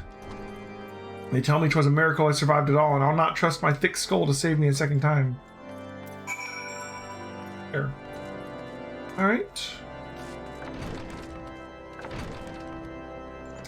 Oh, cool. Kind of off to the... yeah.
Draw your weapon, foul. Wait, I recognize you, adventurer. You are come to seeking heretics?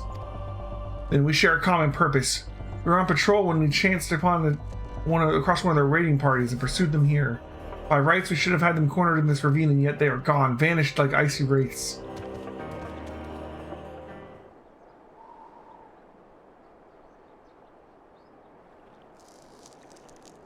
I'm so short compared to them. My head's at like their hips. There she is.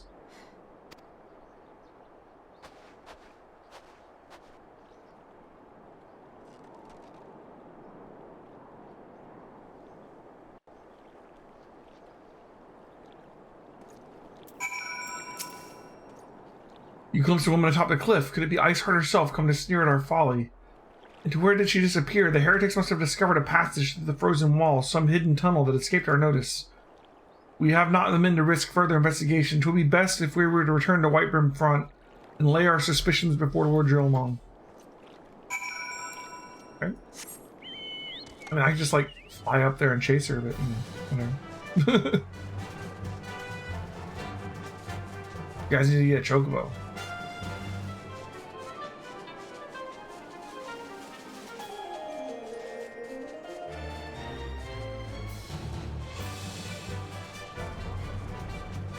Honestly, with chocobo, even if they can fly, I would have expected them to be faster on foot, you know?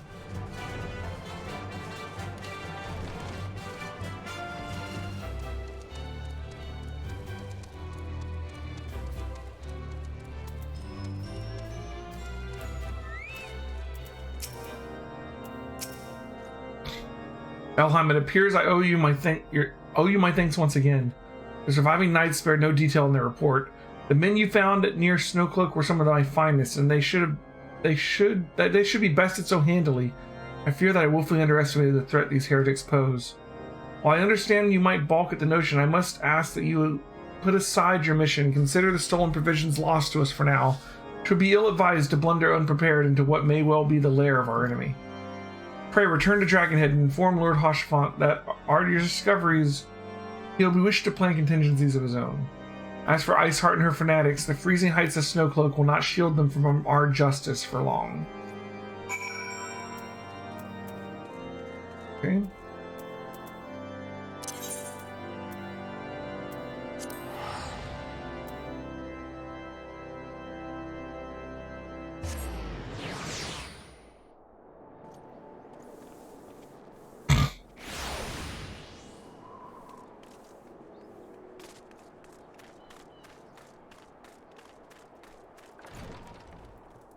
Alright, Minus. See you then.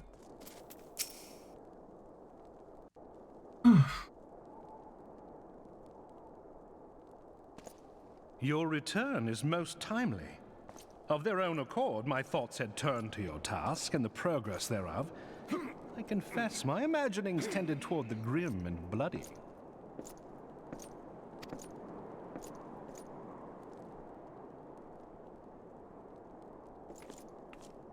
But you are here now, and I suspect such frivolous wonderings do little justice to the reality of your travails.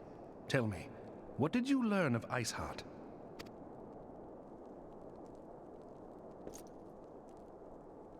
Indeed, and this transpired at Snowcloak? Of all the highlands, that towering wall has borne the worst of the region's brutal shift in climate. So inhospitable has Snowcloak become that we have still to survey the area in its entirety. Could its frozen heights conceal the heretics' hideaway? Mayhap a more robust reconnaissance effort is in order. Putting such considerations aside for the moment, we still know far too little of this Iceheart. That she is capable of commanding such a band of fanatics bespeaks natural authority, and no small measure of charisma. As much as I would like to fathom this mystery with you, the situation has grown beyond my personal purview. I am bound by duty to inform the Temple Knights and request that they bring this matter to its conclusion. Given the glowing reports the new commander has garnered thus far, I am certain that they can be relied upon to take appropriate action. Though Iceheart's true identity yet eludes us, you have provided us with a point from which to begin. Sometimes it takes but a single stone to prompt an avalanche. On the matter of the stolen provisions, I have already made arrangements for a second shipment to be sent to Revenant's Toll. I could not well allow such an honorable venture to be undermined by one miserable setback.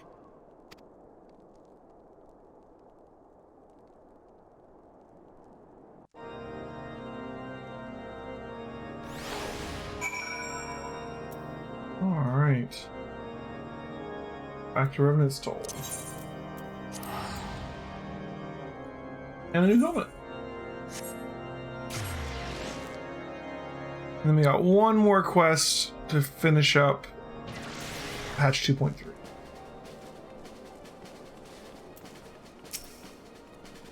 Elheim, it's good to see you return to the Toll. How fared you in the frozen wastes of Korthus? House for attempts to send us a second shipment. I must send thanks to Lord Hashafant for his continued generosity. Yet even as our town grows in prosperity, I fear it will attract even greater numbers of those who would do us harm in the name of greed or power. All of us, Alphon's new recruits included, must remain vigilant against such threats.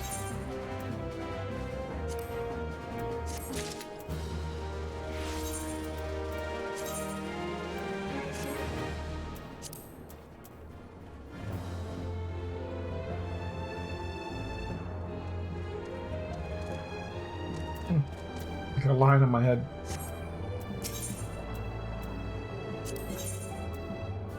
What do we get here? Oh, those are the other jobs hats. Alright. While you were away in Korthus, preparations for the inaugural ceremony were all but completed, although Tartaru does somewhat seem flustered. I've taken enough of your time. Why don't you head to the Rising Stones and see if your frantic receptionist can do with a hand?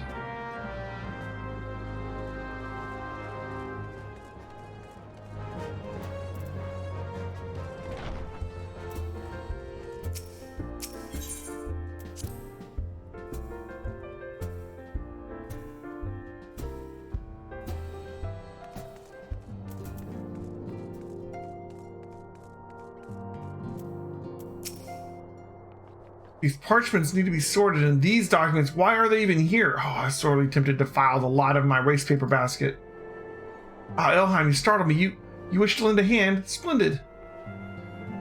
Would you be a dear and hand these uniforms to the new recruits? They're scattered all about Revenant's Toll, and I haven't the time to track them all down. The recruits know to don their garb immediately and assemble here in the Rising Stones. You want to report directly back to Alphinaud if you don't wish to miss the ceremony. I wonder if the Scions have ever had matching uniforms. A well-funded organization is a well-dressed organization, I suppose.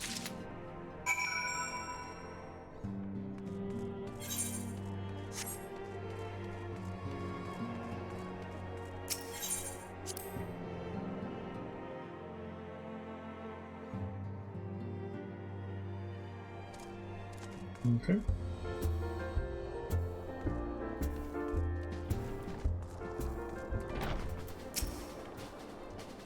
Those who believe this company will see no riches are short-sighted fools. The giving of oneself is an investment in the future. Thus let us sign my name to the cause.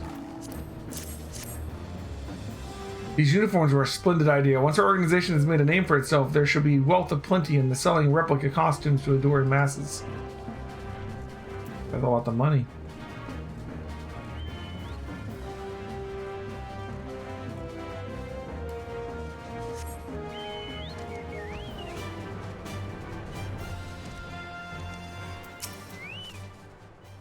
I did best to mimic my fellows here, but I admit that I have no idea what we're supposed to be doing. Ah, our new uniform. I'm reminded of my induction into the Wood Whalers.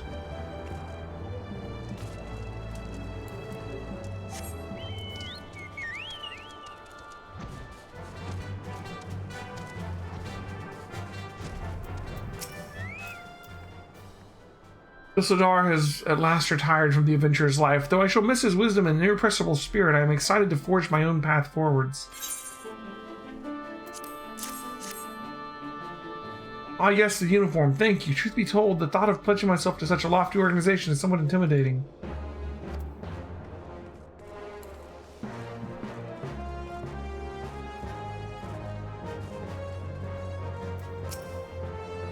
Oh, there, lass. Looking for me, was ye?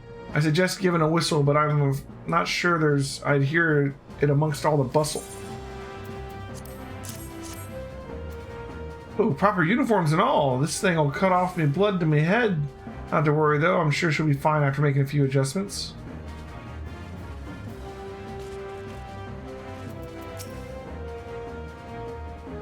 Little Alamigo could learn much from evidence told that this town can be alive in the midst of such desolation.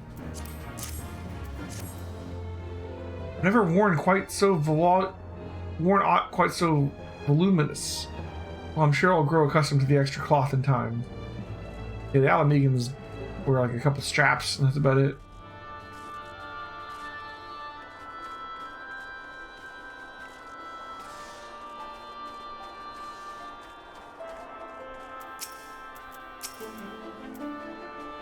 Helheim Gilded Gods, I did not expect to meet you strolling about the town. The tales of your primal battles were what inspired me to come to Revenant's Toll. It is an honor to receive this uniform from your hands. I shall wear it with pride.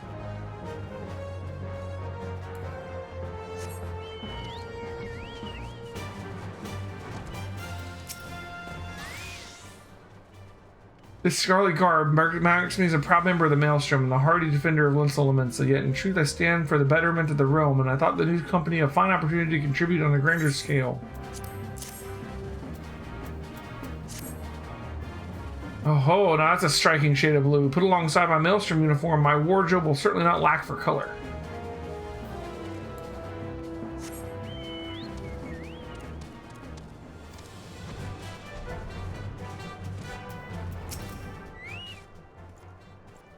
I don't believe we've met. I'm Ilberd. I'm the honor of leading my fellow recruits as captain.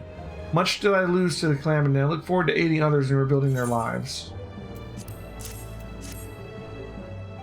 The uniforms are a shrewd decision. There is no easier method to create a common bond among what is essentially a band of strangers. Okay.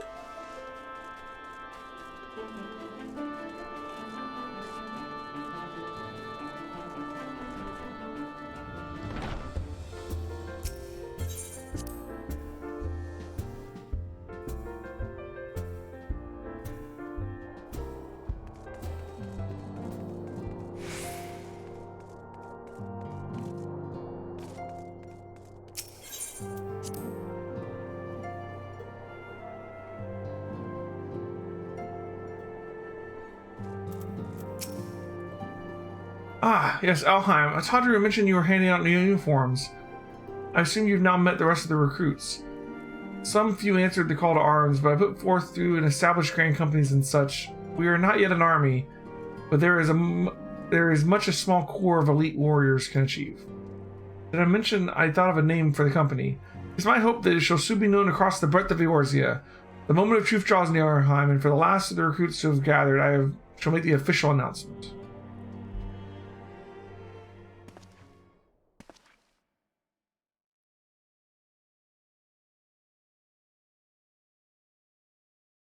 Comrades, your presence here this day signifies the momentous choice that each of you has made. With your strength now pledged to the Scions of the Seventh Dawn, you are beholden to no single nation.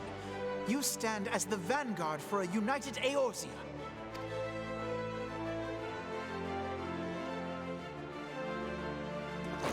From this moment forth, I declare you Crystal Braves. Let us mend this fractured realm and face our enemies as one. Whether it be the Beastmen and their primals, or the conflict in Carteneau, it is plain that the nations of Eorzea cannot solve the problems which plague the realm. Thus does it fall to some few heroic souls to succeed where they have failed. Come, take your place at the Scion's side as guardians of Eorzea, and together we shall fight for the freedom of all! For the freedom of all!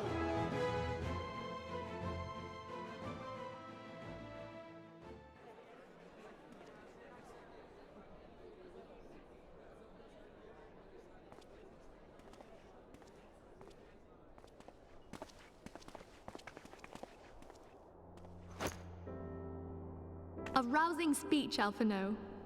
Or should I say, Crystal Brave Commander Leveilleur? Please, Antecedent. The title is honorary. I shall not be leading the troops into battle, as it were. We are of the same purpose. Let us join hands and do what must be done to save this land.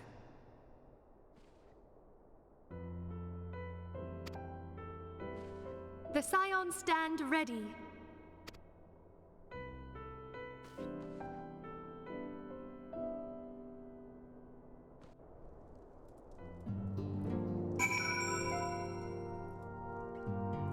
All right.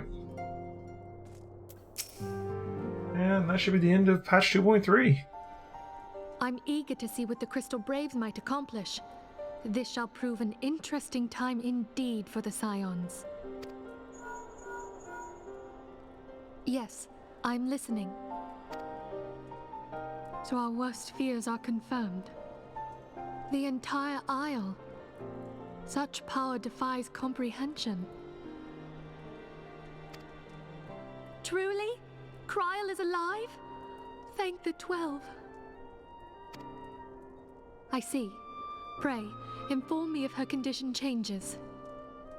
Yes, I shall pass on your words to Urianger. Kryl!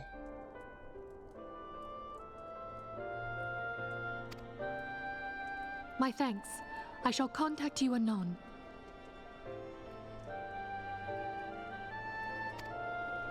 They just sort of like offhandedly mentioned that a Final Fantasy V character is in I dare here. not hope that my friend had survived. Yet, by some miracle, it would seem she has. She's still to regain consciousness, it is true, but better that than death. Putting this happy news to one side, we must now endeavor to make sense of the readings taken by the survey party. It appears the etheric disturbance which accompanied the Isle's destruction is of a magnitude alarmingly close to that of Ultima. I wonder, have you heard aught from the Mother Crystal since the battle with the Garleans? Then she speaks to neither one of us. Heidelin silence portends naught but ill, I fear. Louisoix, I pray you yet watch over us.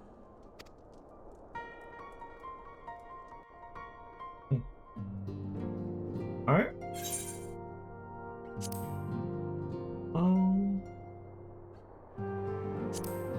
Is that a Mad Hatter hat? I just want that.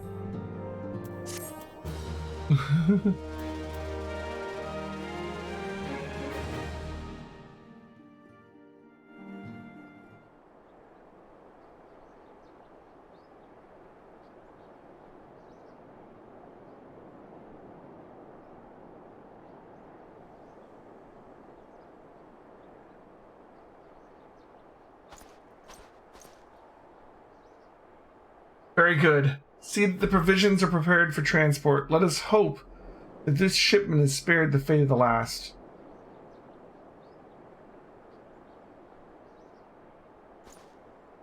I can never tell when they're going to have voice acting or not.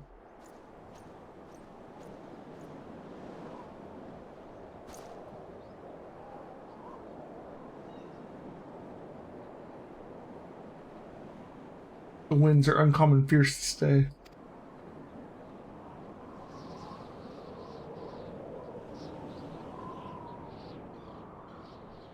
Dun dun dun.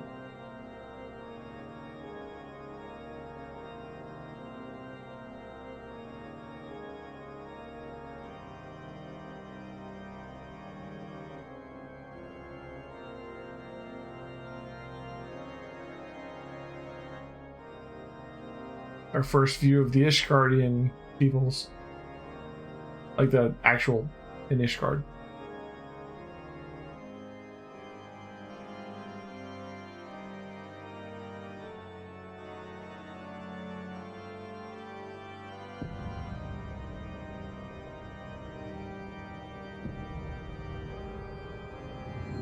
Well, that doesn't bode well.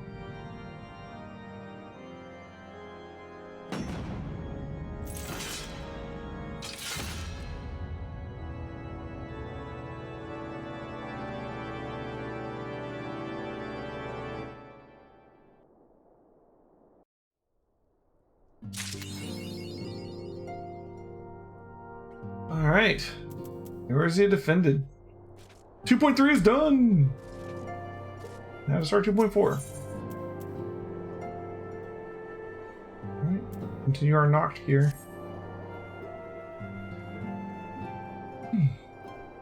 Try as I might, I cannot shake the creeping sense of dark foreboding, but it avails us not to fret about the unknown. We must concentrate instead on the problems of the present.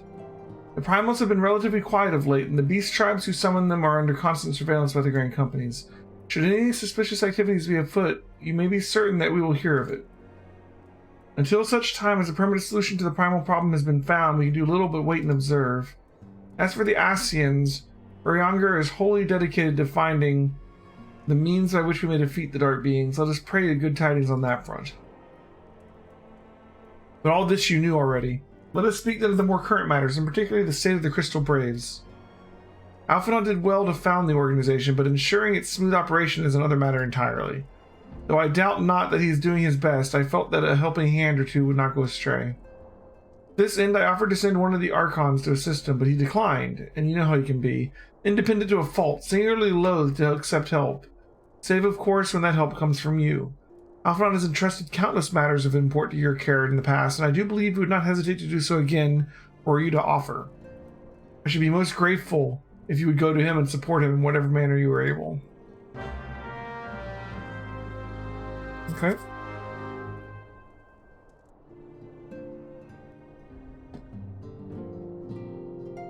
A new chapter of New Game Plus has been added.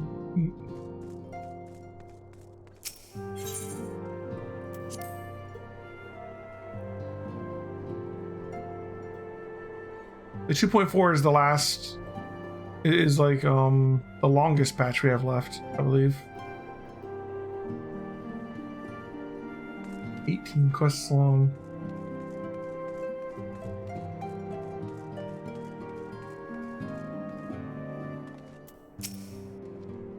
What is it, Alheim? And do be concise, I'm rather busy. You would lend a hand, you say, I see. Well, now that you mention it, there is a matter that wants for attention. Given its sensitive nature, I was hesitant to entrust it to my braves, but the demands upon my time are such that I had little choice. Which is not to say that my men want for labor, though we are but newly formed. There is already a great demand for our services, and we are hard-pressed to answer all petitions, but I digress. The fact is, I would sooner attend to this particular matter myself, but my presence is required elsewhere. That being the case, I have entrusted the resolution to my second-in-command, Captain Ilbert. Tell him that I sent you, and he will furnish you with the particulars. My thanks in advance, Alheim.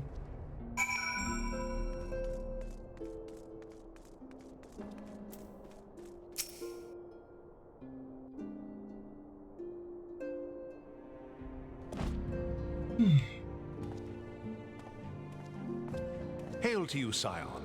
How might we serve you?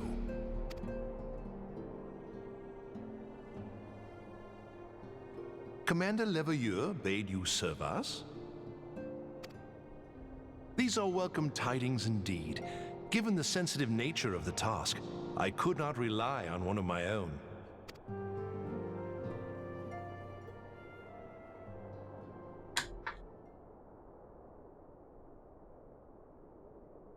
That which I'm about to tell you, I tell you in the strictest confidence.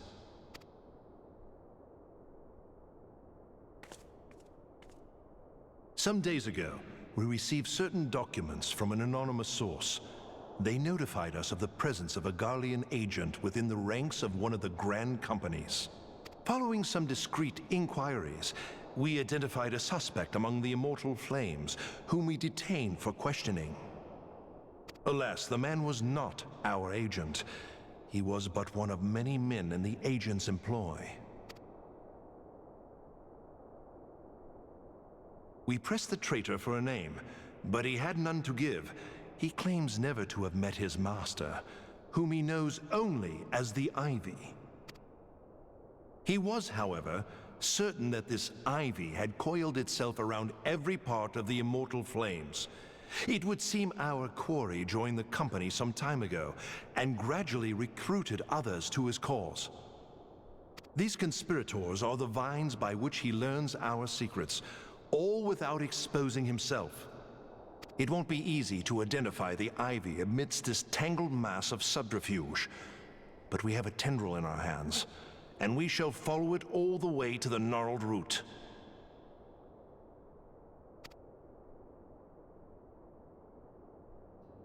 Now, much as I would prefer to proceed with due discretion, circumstances demand that this matter be settled post-haste. Garlemald's War of Succession nears its end, and it is feared that the Empire will soon resume its march on Eorzea. When it does, we can ill afford to have traitors in our midst. The Ivy must be rooted out now.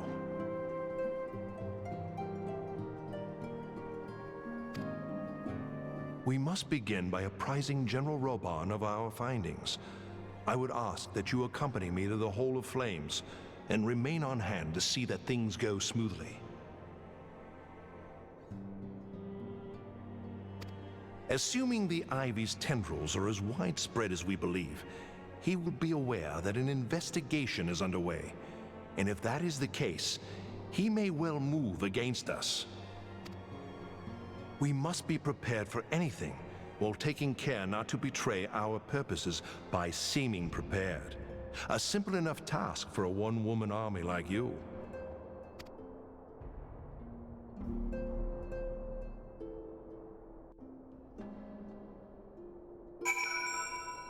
Okay. The Hall of Flames.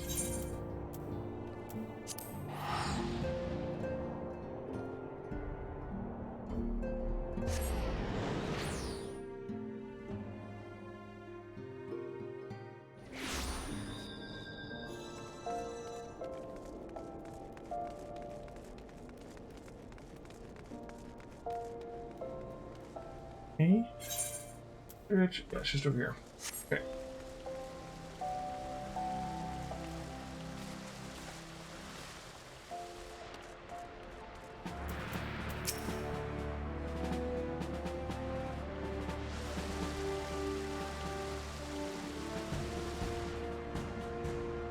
Well, well.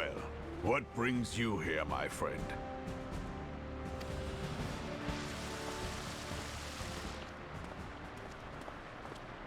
She is here at my behest.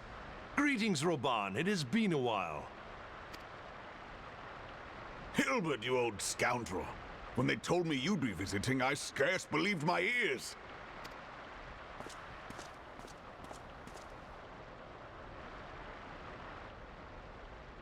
But look at you! The honored captain of the Crystal Bloody Braves. Who'd have imagined, eh?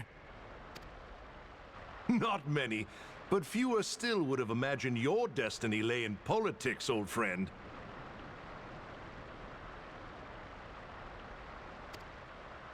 Aye. We've both come far, have we not?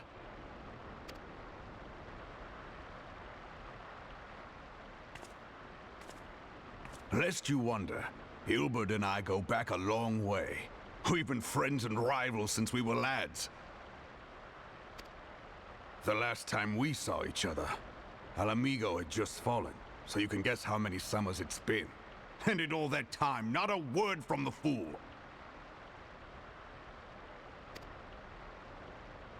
Ah, well, my dealings tended toward the modest and mundane, unlike some I could mention. As I hear it, no sooner did you reach Thanalan than the brass blades clapped you in irons and dragged you off to die on the blood sands. Being a stubborn sort, you won 1,000 matches and earned yourself a place in the people's hearts while you were about it. Then, with your mountain of prize money, you bought the Colosseum and secured a seat on the Syndicate. Those balls, brother! Rags to riches does not do it justice. You're a hero to the common man.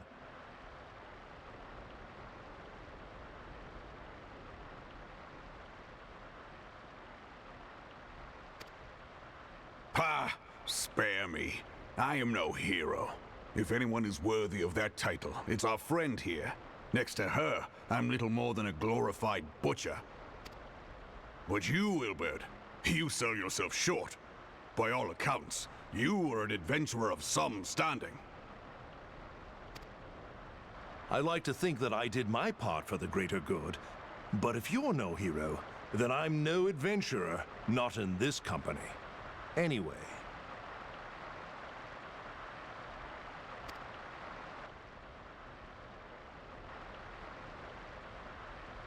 I have tidings. So there has been progress.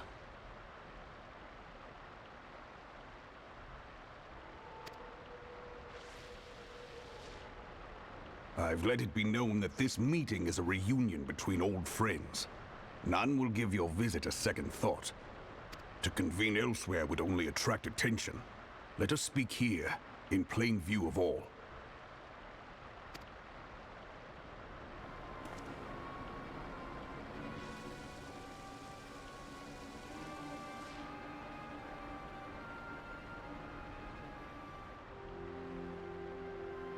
So it is we who have been compromised.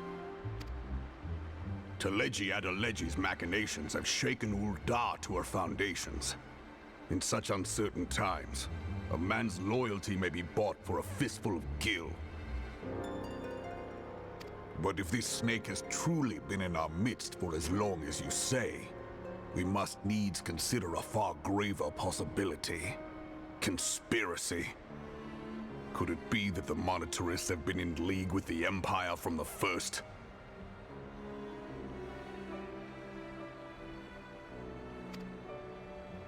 Very well. I will have my most trusted men investigate the matter. Continue your inquiries in the meantime. It does me well to see you again, old friend. When next we meet, let it be over a flagon of ale. I look forward to it. Let us reminisce of bygone days and drink to the future of our homeland.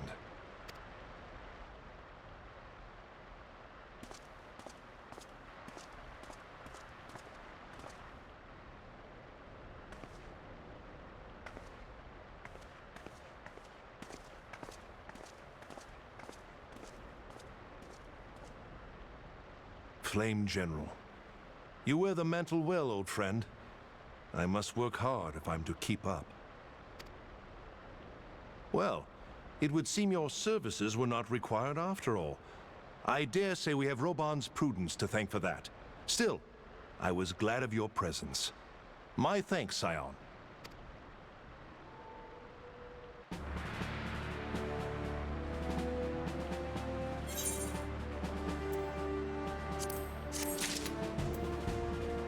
All right.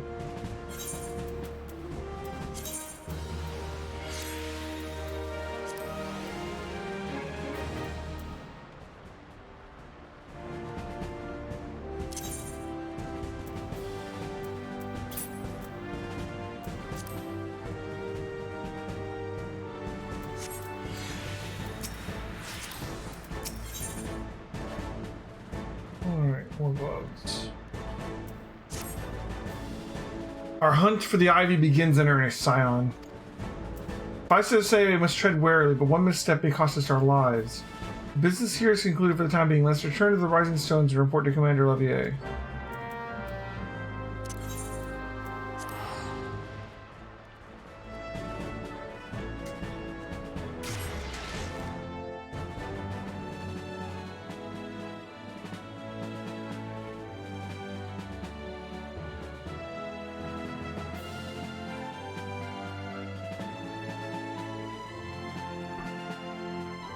Lighting off a little bit?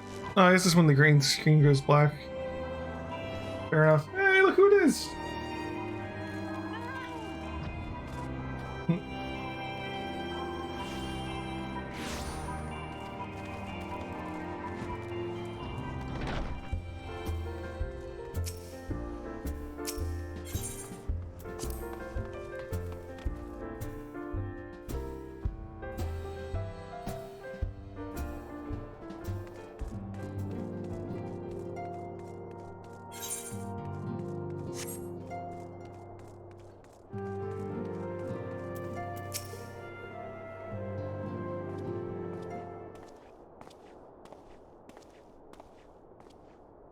We return from Ul'dah, Commander.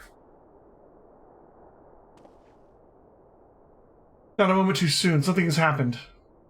Trouble? You'll recall the Fourth was tasked with reconnoitering the rendezvous site used by the Ivy's minion and his Imperial contacts. Soon after you left, we received word that the unit was ambushed en route to its destination. God damn it.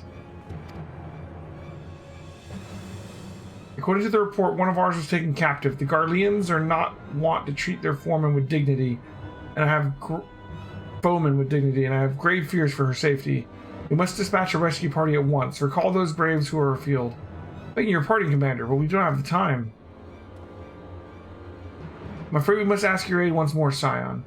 An ill-prepared rescue party will only serve to provide the Garleans with more captives, yet time is of the essence. Simply put, you are the best chance we have. Camille Bird has the right of it. I trust you are willing, but of course you are now. Now, Aliana IV lies in wait in the tangle, near the entrance to the Castrum Sentry. Seek her out and she will apprise you of the situation. Alright.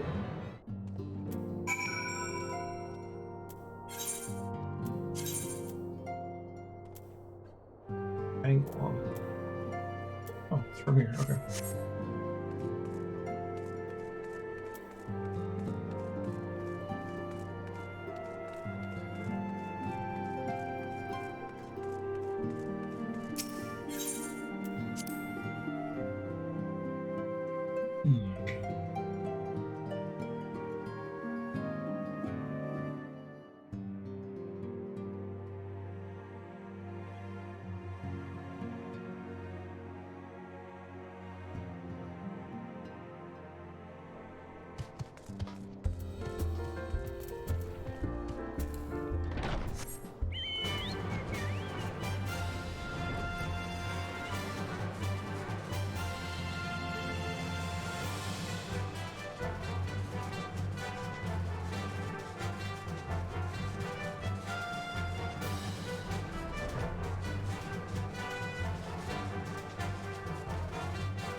You haste in our rescue mission. We are in your debt, Warrior of Light. Now the time is against us, so allow me to brief you on the situation.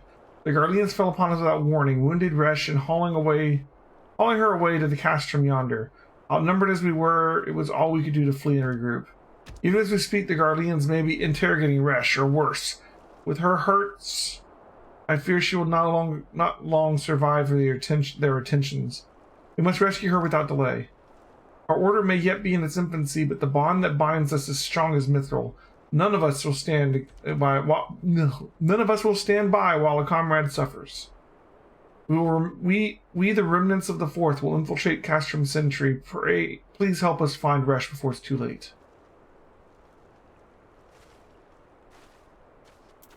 Okay.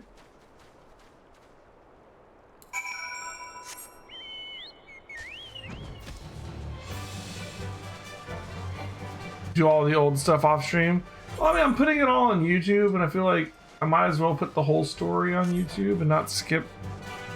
You know, I mean, there's lots of important story stuff happens in these patch quests. Oh,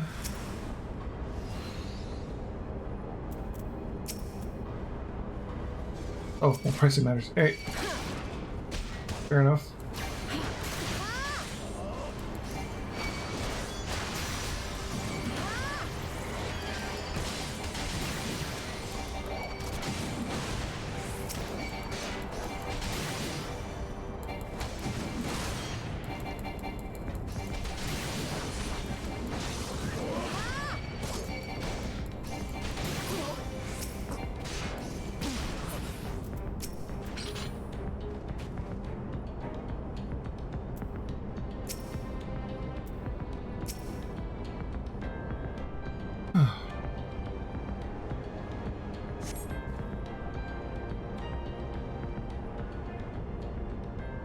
Where am I?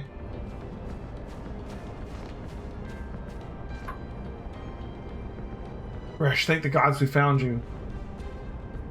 And thank you, Warrior of Light. Now quit this accursed place. Resh cannot move with these wounds. She'll need to be carried out. I believe a diversion is in order. Might we trouble you to provide one? Given your reputation, I suspect the Garleans will only be too happy to grant you your undivided attention.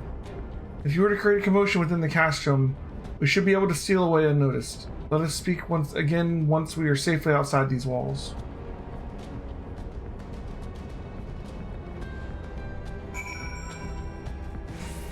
I mean, you're like my main viewer for Final Fantasy on Twitch. There's like 4 or 5 people watching it on YouTube. Like every episode gets their views, more or less.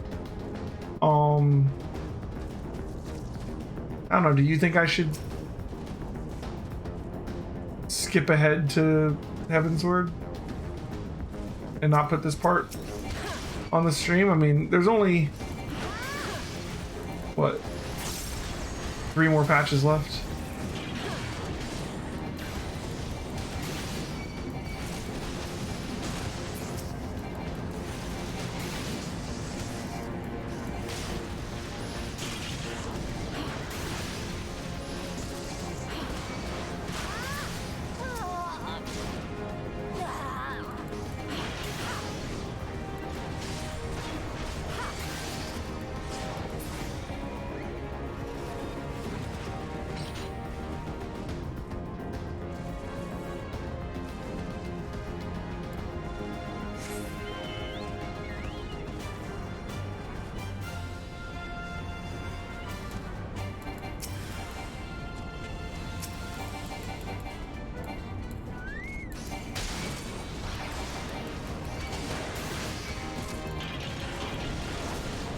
That is indeed true. I feel like when I get to the new stuff, it'll still be just you. I'm never gonna be a Final Fantasy 14 streamer, so I'm never gonna get many viewers for Final Fantasy 14. You know? I feel like if you want to stream an MMO, you need to play that MMO all the time. You know what I mean? Or people are just not gonna watch you. I'm mostly playing it because it's Final Fantasy and we're doing all the Final Fantasies. And it's got a good story. And I've never played it.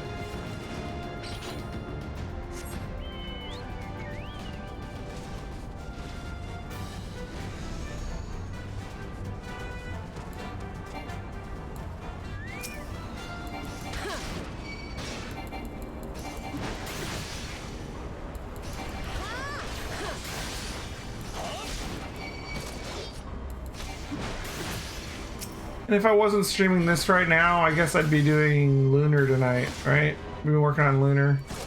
Deathshire's starting Final Fantasy VI tomorrow. And after Lunar, I'm going to be doing Final Fantasy Tactics and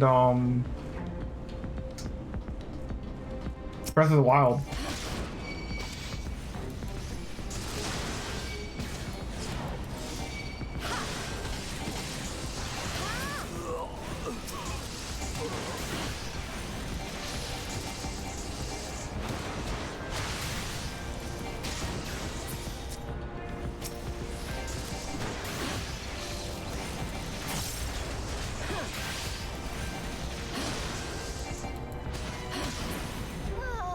Breath of the Wild will probably take most of January, if not a little bit of February too.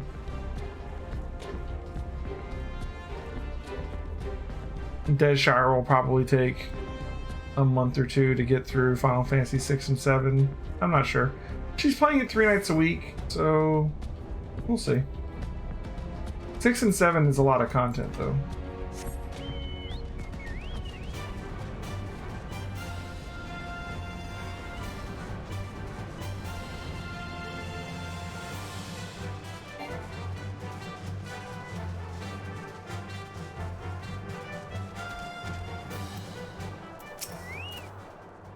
She tried to do Final Fantasy Legend last night and she got like up two and a half hours in and was just like, I don't like this game. It's like, well, then don't play it, you know? I have awaited your return most anxiously, my friend. You have done us a great service indeed. Thanks to your aid, our comrade Resh is safe and we suffer no further casualties. Words cannot well express my gratitude. All that is left is to report our mission success to Commander Levier. I shall go ahead to the Rising Stones.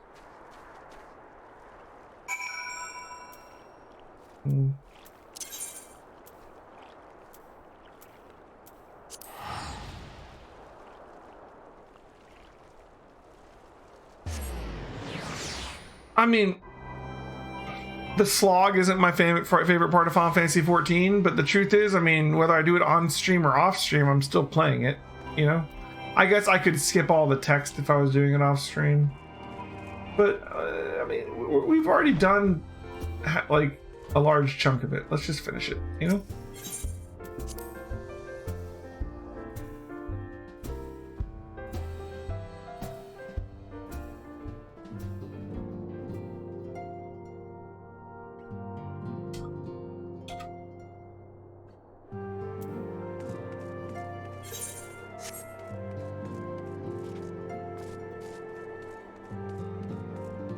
I wish that the quests in Final Fantasy XIV, how do I put this? Like, I like that there's like a main story that is like really focus of the game, right?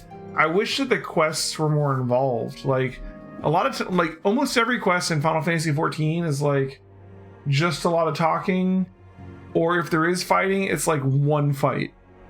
You know, like go here to this circle, men will spawn, you kill them, quest over.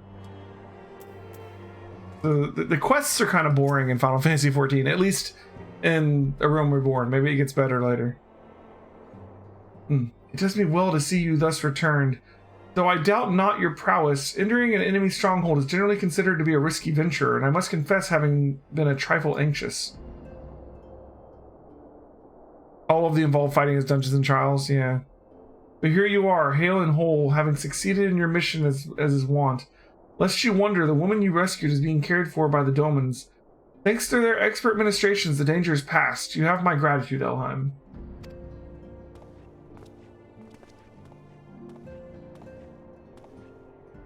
Allow me to thank you also, Scion. Resh owes you her life. We escaped with minimal casualties this time, but we can ill afford to be caught off guard again. The Empire is not an opponent to be trifled with.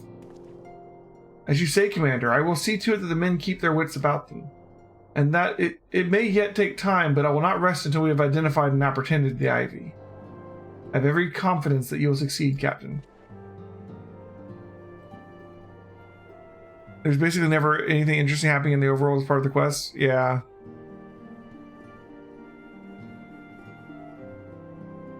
Single player UTY? Oh, duty fights. Yeah, duties. Yeah. Yeah.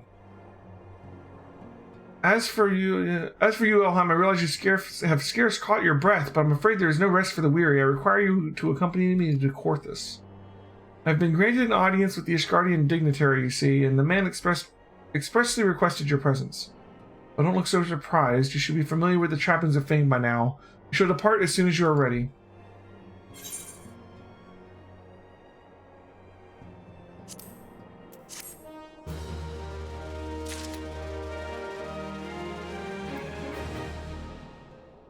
Let's see. This is now going to be starting the third quest out of 18 for 2.4.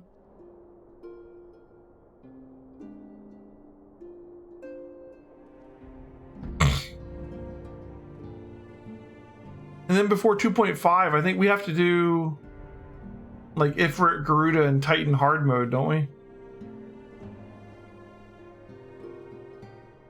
And then so we got Snowcloak and Shiva in this one. Then we got to do Ifrit, Garuda, and Titan hard mode.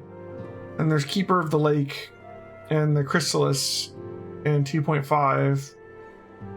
And then the Steps of Faith in 2.55. It's going to take us a couple nights to get through these. There's just, these quests are so slow. Like there's so much reading and text. Like it takes a long time to do these quests. We did finish 2.3 tonight, which is good. You know, there's only three patches left.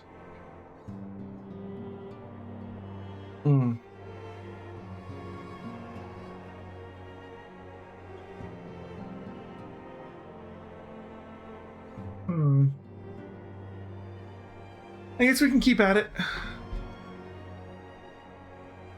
feel like I should play a game that's a little more fun to watch for a little bit. I'm not sure what that would be right now. I can do more Cyberpunk. Or, I can't start Breath of the Wild until January. Well, until Christmas.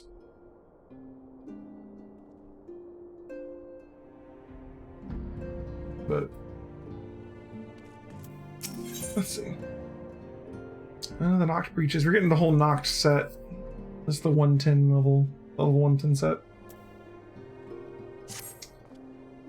We've been blessed with a rare opportunity, Elheim, an audience with the ambassador of the Holy See of Ishgard.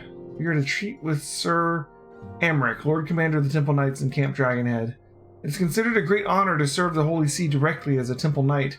Needless to say, their leader wields tremendous political influence. We would be wise to court his favor. For that reason, I consider your attendance essential. If Sir Amric wishes to meet with the woman behind the legend, I would not deny him the pleasure of your company. The antecedents should see the wisdom in this plan when you request her permission to accompany me to Corvus. Mayhap you feel this to be a waste of your talents, which could doubtless be put to nobler use, and if so, I should remind you that more good can be accomplished with the stroke of a pen than the thrust of a sword.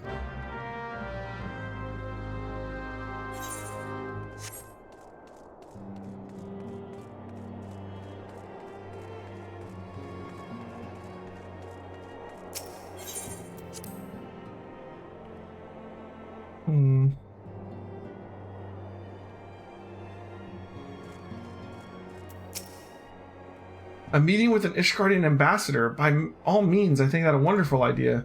We've received no reports of etheric disturbances or unusual beast tribe activity of late. If Alfnod believes your presence may help to secure more favorable terms, then I see no reason to deny him.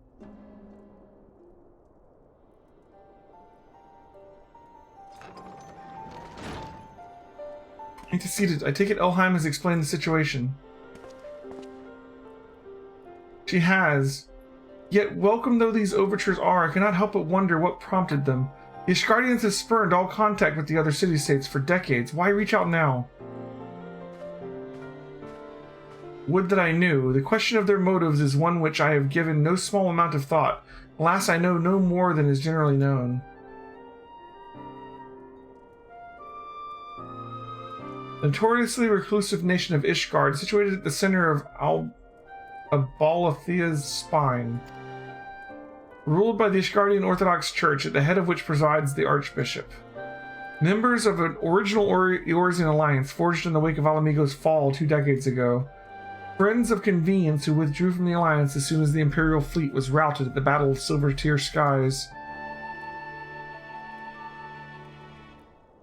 Since which time their borders have remained closed to all outsiders. They have rejected every one of their former allies' calls to reopen dialogue, turning a deaf ear to their neighbors' pleas even when the calamity loomed large. And on the fields of Cartano, when brave men and women laid down their lives in defense of the realm, their banners were conspicuously absent. I have tried to convince Ishgard to rejoin the alliance at every opportunity. I have explained over and over again that unless Eorzea stands united, we cannot hope to preserve our freedom. One by one, our nations will fall, as once fell Alamigo.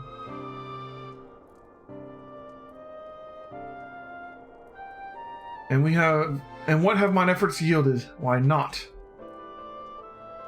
Sure, this can be considered a step in the right direction.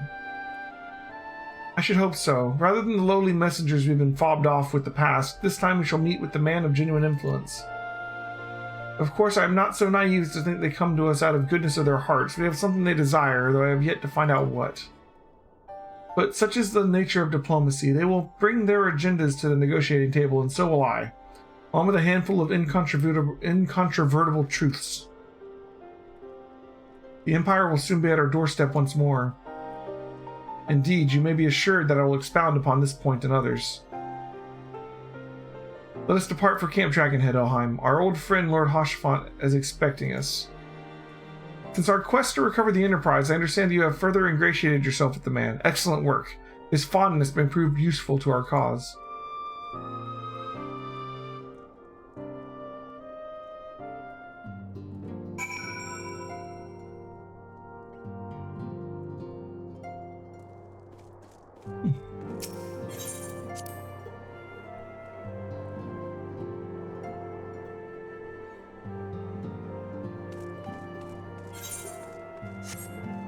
Alright, Dragonhead. Just teleport there.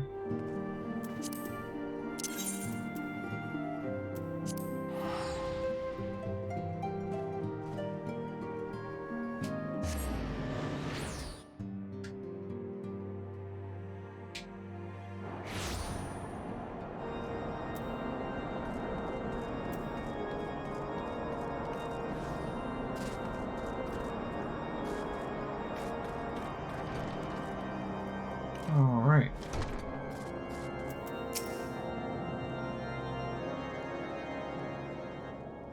Ah, Elheim, ever a welcome sight. Our hearths have been stoked to blazing in preparation for your arrival. It would not do for such a distinguished personage to catch cold whilst enjoying our hospitality. The gesture is much appreciated. I fear I shall ever struggle in cold climes. Ah, good Master Alphinaud, as an honor as always. Likewise, Lord Hoshfont. Forgive us yet another imposition. I fear we have relied overmuch on your aid since you so generously assisted us in locating the Enterprise. Nonsense! Any debts incurred have long since been repaid. Besides, who can say what the future may bring? House Fortemp may even seek the aid of your newly formed Crystal Braves. In any case, I am simply delighted the Holy See is at last willing to grant you an audience. No doubt your discoveries at Snowcloak helped to justify the decision. This recent resurgence in heretical activity is of grave concern to us all. But to the matter at hand, Sir Amaric arrived at Camp Dragonhead earlier, and I am told he is eager to meet with you at your first convenience. You are doubtless weary from your journey and desire to rest a while by the warmth of our hearth. But if you are willing to forego such comforts, pray inform the knight stationed outside the intercessory. He will grant you an entrance and send word to the other attendees. Inviting as your hearth sounds, I think it best we proceed to the intercessory forthwith.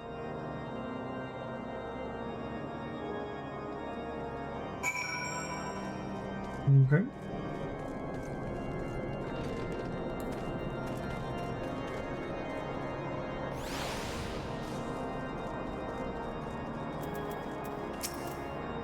We have been expecting you, madam. Please take ease inside, and I shall summon the others.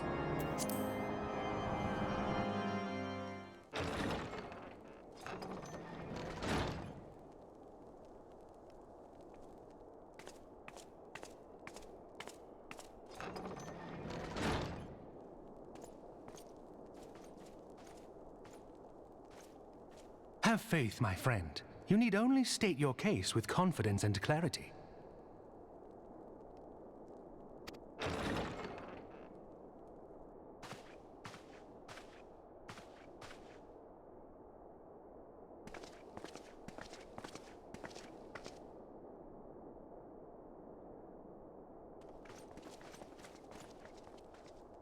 Commander Leveilleur, it is both an honor and a pleasure to meet you.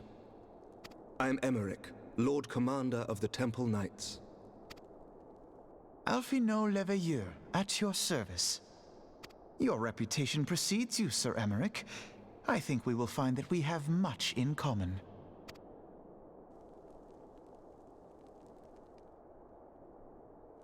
Speaking of reputations, yours towers over us all. Does it not? It does indeed, Lord Commander.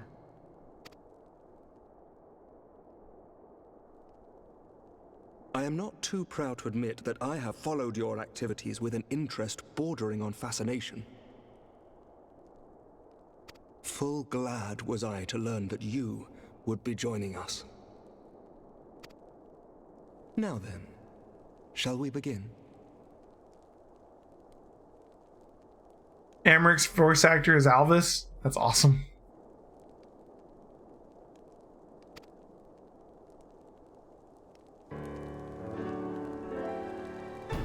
We know full well that the Garleans will return in force ere long. What is more, we have yet to achieve a lasting victory over the primal menace. The beast tribes continue to summon their gods, and each incarnation is stronger than the last. Ishgard is not immune to these threats. I must reiterate that it would behoove your nation to rejoin the Eorzean Alliance. Once again, I must respectfully disagree. On what grounds? Despite their presence in Kurthus, the Ixal do not concern us. Their territorial claims pertain to Gridanian lands, and it is the people of Gridania whom they harry. Consequently, the Holy See judges this to be a Gridanian affair, and Ishgard does not intervene in the internal affairs of other nations. Even were that not the case, our forces are wholly committed to the Dravanian conflict. We have not the knights to spare. As for the Garleans, we are not ignorant of history. We have observed the rise and expansion of the Empire, and we agree that it is only a matter of time before they resume their campaign in Eorzea. Then surely it would be in our best interests to present a united front. Mayhap one day, but not yet. Gaius van Belsar is dead, and the legion of conscripts he left behind lacks the will to fight. We think it highly unlikely that they will emerge from behind the walls of their castra for some time. Forgive me, but if Ishgard's position has not changed, why did you agree to this meeting?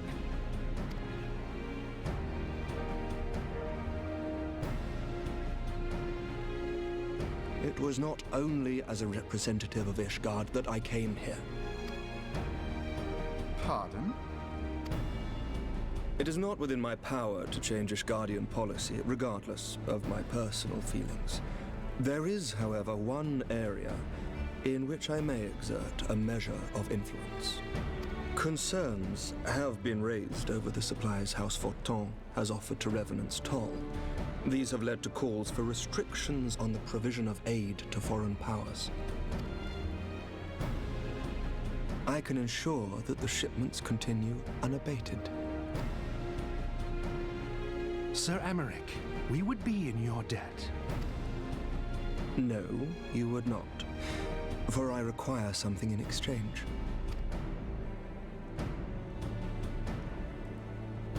Of late, there has been a flurry of Dravanian activity, the purpose of which was not immediately clear. However, our astrologians have since observed alarming changes in the heavens. The dragon star waxes unnaturally bright, and there are whispers that it portends the resurrection of Midgard Sorma. The fallen guardian of Silvertear Falls? That's absurd. Full many times have I gazed upon the dragon's corpse still wound around the Agrius, and wondered how different our world might be if it yet lived to plague the skies. I do not know, and I do not wish to know, nor does any son of Ishgard. Yet the mere presence of Dravanian forces is not sufficient grounds to send knights to Mordona, whatever our astrologians say. As I told you before, we have not the forces to spare. But we do. So you will intervene on our behalf if we agree to watch over the Keeper of the Lake. Do you accept these terms? I do. I will see that you are kept abreast of any developments. I regret that we could not come to a similar agreement on other matters, but I understand that you are not at liberty to make such decisions. Nevertheless, I hope that what we have accomplished here today will serve to demonstrate to your countrymen that we can work together towards a common goal. Mayhap one day we shall look back on this moment as the first step towards a united Eorzea. Mayhap we shall, Commander.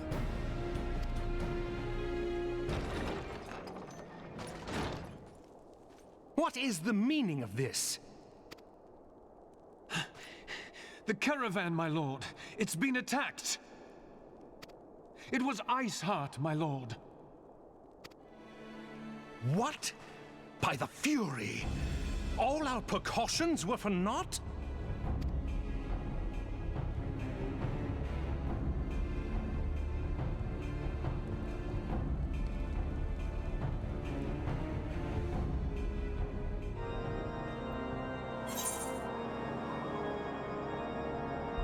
All right. It's gonna be interesting to play Final Fantasy Tactics, because okay, so you said that at one point that Final Fantasy 14 is an Evilise. Is that correct? I mean, obviously the map doesn't look like it, but we don't see the entire world map either. Like,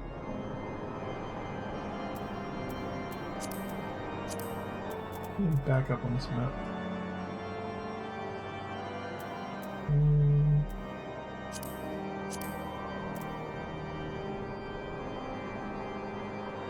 You can't see the whole map.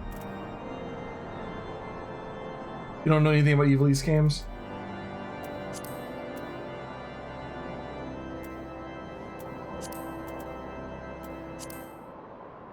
Like the Dawn Throne?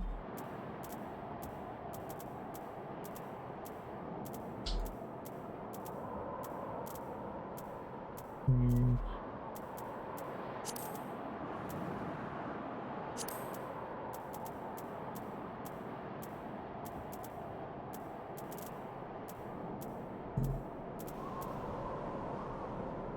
travel to Dalmasca and fight in Rabanastra. Well, I mean, that's straight out of Final Fantasy XII, which is an Ivalice.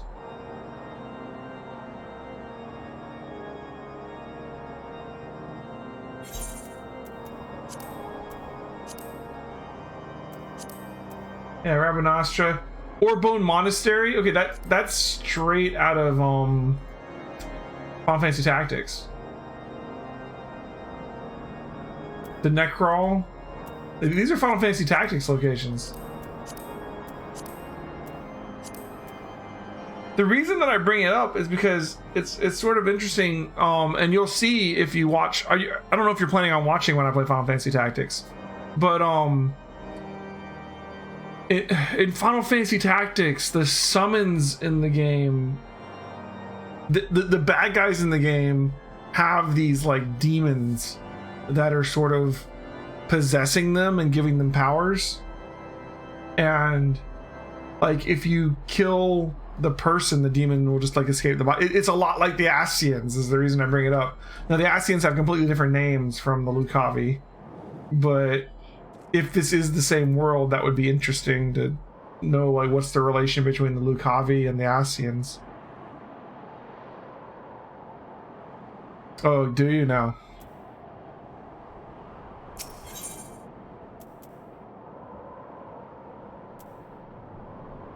Let's see.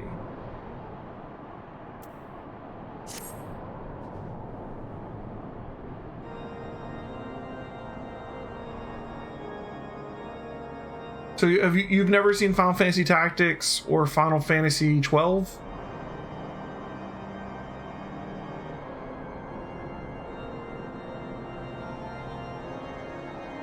Gotcha.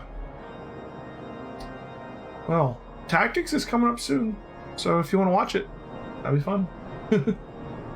Just when we were starting to make progress.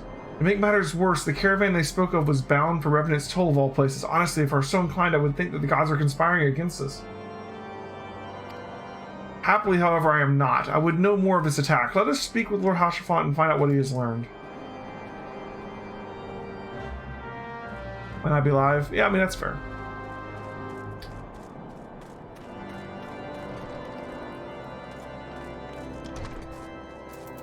Judging by how far I am along in Lunar, and that Christmas is only like a week away, I'll probably end up doing Breath of the Wild and Tactics kind of at the same time, so it'll be sometime in January probably.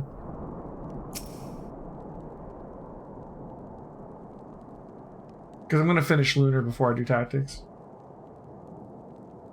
My sincerest apologies for the interruption, my friends. The situation is such that we must act swiftly.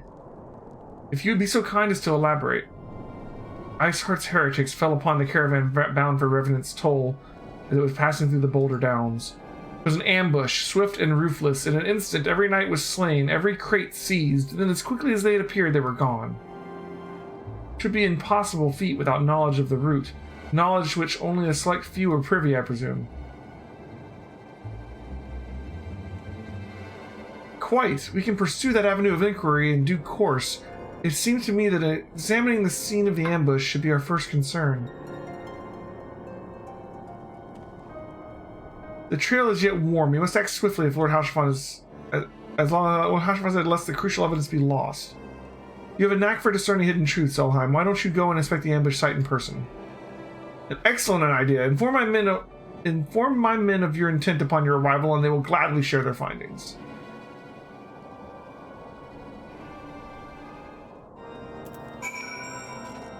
Alright.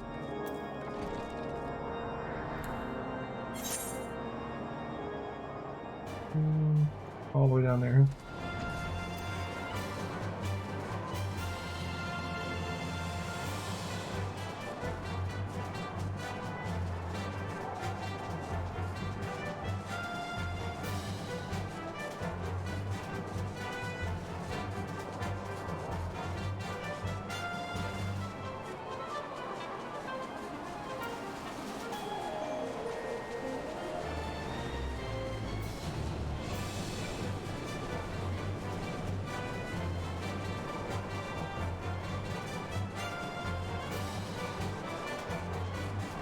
what I'll probably end up doing is that once I get to Christmas and start doing Zelda's gonna be a long game, especially because I'm gonna try and do all the shrines and everything.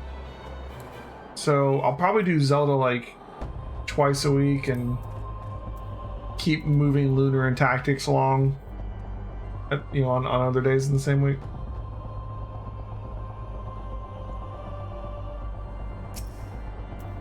Move along, adventurer. There's nothing for... Lord Hashafant bids you speak with us. Then you must beg your pardon, sire. As you can see, they left nary a crate behind. Tipped the wagon for good measure, even.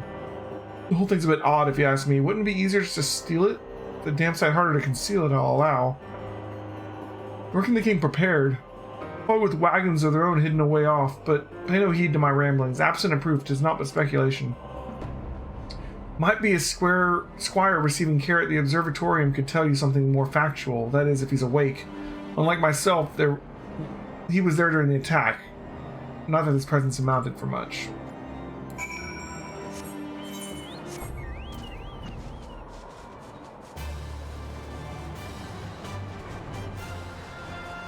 And I don't know if you've ever seen much of Final Fantasy Tactics at all, but like the way Final Fantasy Tactics is set up is it's a tactics game. So, you know, the combat takes place on a grid in like set battles, and you just move around the world map from like node to node, and then there's like text bubbles and stuff for the story. So it's sort of like story, battle, battle. Yeah, the story is sort of told similarly to how they tell the story in like a Fire Emblem game. That's fair. Yeah, that's really good. So I'll probably be doing, you know, so many battles a stream, you know. I think there's like 50 or 60 battles in the entire story, something like that. Oh, like the main story battles. You can do, there's other ones you can do for like grinding or whatever you want to, and there's some side stuff. But you've come to ask about the attack, haven't you? We came upon them before the entrance of the Hall of the Seven Echoes, pilgrims. Pilgrims we marked them as, lost and ill-equipped for the journey further north. Our leader called out to them, one step forward to answer. Slowly she approached, her silver hair flowing in the wind like melting snow. Just a young girl. I thought some poor lost lamb in search of salvation. Our leader must have thought the same. Why else would he let her draw so close? They exchanged some words I couldn't hear. She leaned forward as if to kiss his cheek, and then he sighed and crumpled to the ground. I didn't know what had happened till I saw the snow turn red. And then there was red everywhere I looked. I tried to fight, but I took a blow to the head, and by the time I came to, the others were dead and the heretics were unloading the wagon. I couldn't, I mean, they'd have killed me, so I just lay still and listened. Yeah, Tactics is an older game, yeah. I'm going to be playing the remaster or whatever from the PSP, so it's the War of the Lions version. It's got added cutscenes and a completely like relocalized script, so, and some new optional characters and stuff from more modern games, like Tactics Advance 2's main character I think is an optional character you can find, and I think Balthier from Final Fantasy XII is an optional character you can find. In the original, you could get like Cloud, I think. The original Final Fantasy Tactics came out around the same time as like Final Fantasy VII. Ice Heart's people spoke of deliverance and resurrection, and they spoke of Shiva. Dun dun dun!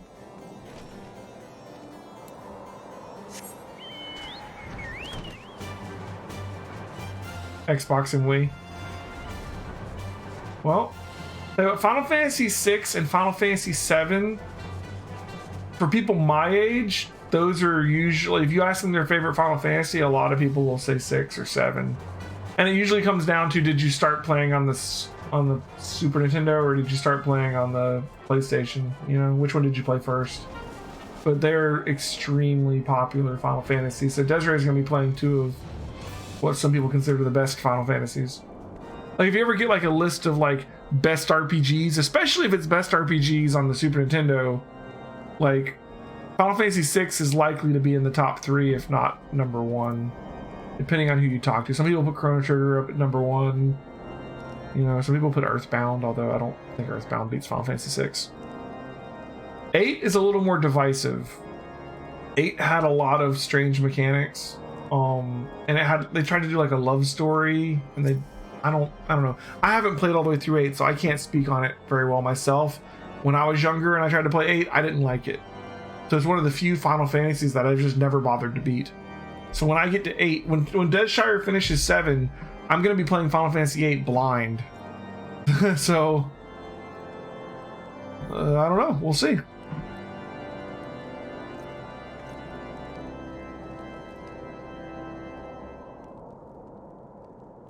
Ah, you've returned. What news have you for us?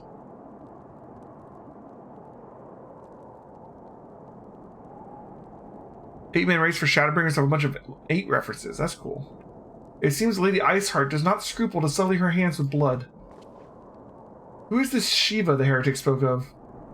Have you not read a single line in Gilded, Master Alphanod? Shiva was a traitor to kith and kin, an apostate who lay down with dragons. Now, we cannot expect all foreigners to know of Ishgardian scripture so well, particularly when it concerns the patron saint of heretics. Wait, you said she was their patron saint? Oh no, it all makes sense now. Lord Hashifant, what was the caravan's cargo? If I recall correctly, the Diamond Forge requested a rather large quantity of crystals. Do you not see? Iceheart and her followers intend to summon Shiva as a beast tribe with a primal. Why else would they go to such lengths to secure crystals? I shall inform the Lord Commander at once. Lord Hashifant, you would agree that discretion is the paramount concern. Of course. I trust we can count on your continued support, Master Alphanod. The Scions of the Seventh Dawn are sworn to combat the primal threat. Our support is a given. I'll need to send word to my brethren in Revenant's Toll. Our entire order must turn its efforts to the prevention of this summoning. Naturally, that includes you, though I am sure that you would not miss this for the world. Yeah, I'll get it one day. All right.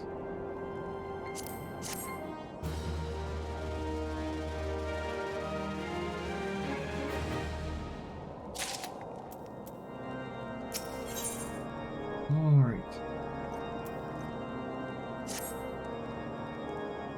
The persistent attacks on our caravan seemed little more than a nuisance at first. The heretics were a problem, to be sure, but a relatively minor one. That was before I discerned the purpose of their attacks, of course. Now they have my undivided attention. After apprising Menphili of the situation, I shall summon a unit of Crystal Braves to assist us. As for you, Olheim, pray join me in Whiteburn front. Since the incident in Snowcloak, the Knights of House Durandare have redoubled their reconnaissance efforts in the region. It is my hope that they have information which may help us determine precisely where the heretics are hiding. Given our mutual enemy, Lord Jolmont should be eager to oblige us. I shall see you there soon. Yep, good. Alright.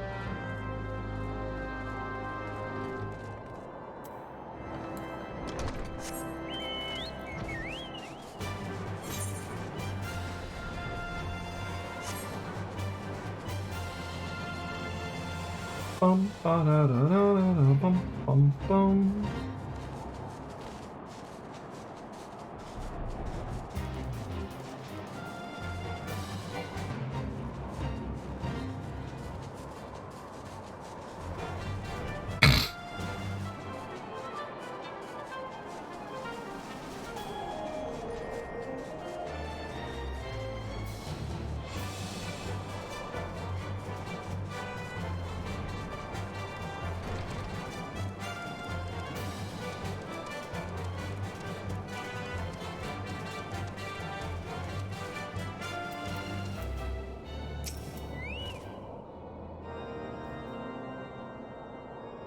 The Scions of the Seventh Dawn wish to join in the hunt for Iceheart.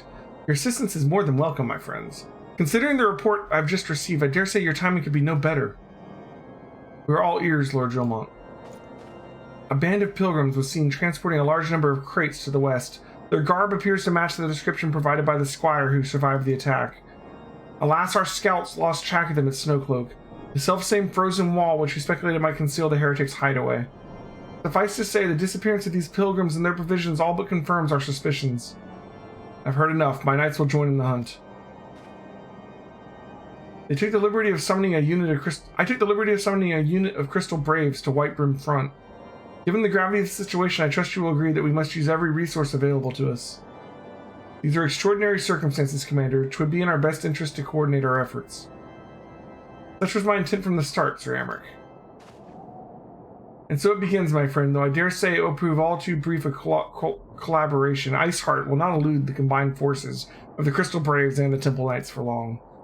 Nevertheless, the wise man does not wager all upon the success of a single solution. There may yet be subtler means by which we can locate the heretic's lair. Mayhap Lord Jomont has one in mind.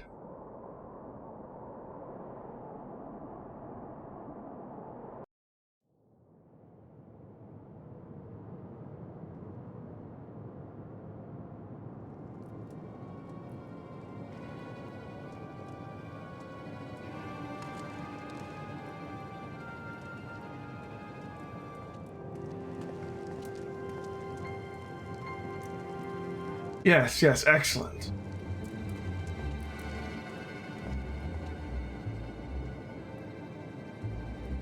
My lady, everything has been accounted for. If there is aught else you would have us do, pray speak, and it shall be done.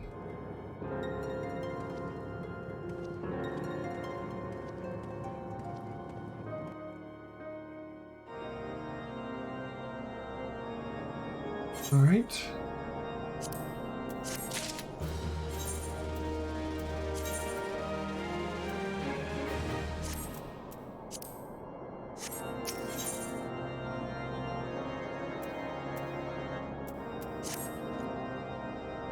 It seems as though we are always one step behind, our quarry ever just beyond our reach, though I would like to believe the tables are about to turn. I must confess that I have certain doubts. A joint effort may succeed where others have failed, but it could yet yield the self-same result. Fortunately, we are not without other options. I trust you haven't forgotten Inquisitor Guillaume. We have not. The mystery of how the heretic remained undiscovered for so long has been much in our thoughts, as has the question of what steps might be taken to prevent a similar breach in security in the future. Accordingly, we conducted an exhaustive and covert evaluation of everyone in Whiterun Front. Though some were found to have committed certain minor transgressions, we identified one possible heretic. If this man has pledged himself to Iceheart's cause, he will have taken note of the movements of the Temple Knights and the Crystal Braves, and upon recognizing their intent, he may attempt to warn the heretics. The man's watch is to end soon, at which point he must report to Sir Jean Tremont in the yard. I would have you keep an eye on him. If he ventures beyond the walls, follow him discreetly. Should he meet with a heretic, do not interfere. Simply watch and listen. I have seen to it that the suspect knows nothing which could endanger our plans. Nice.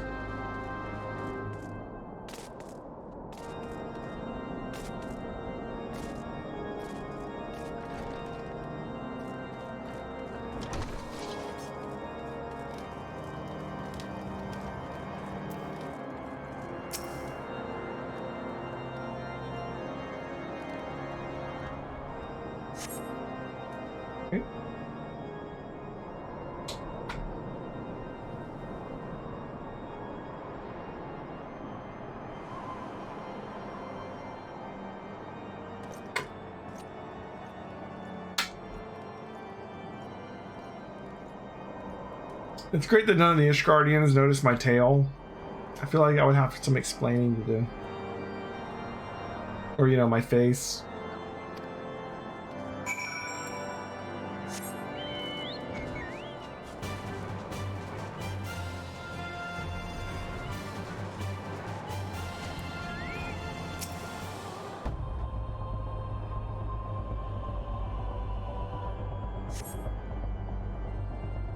Not technically related to Travanian dragons. I feel like they're a bit, you know, what's what I'm looking for?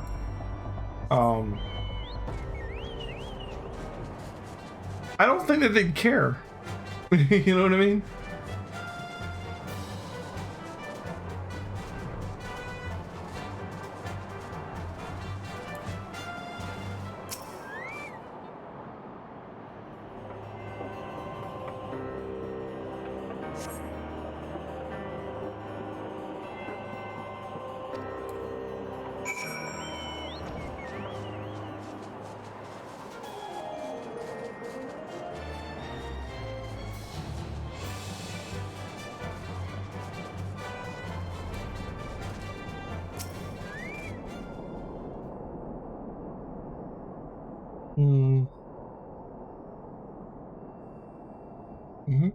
Yep, that's a rock. Surveying the rock. There we go.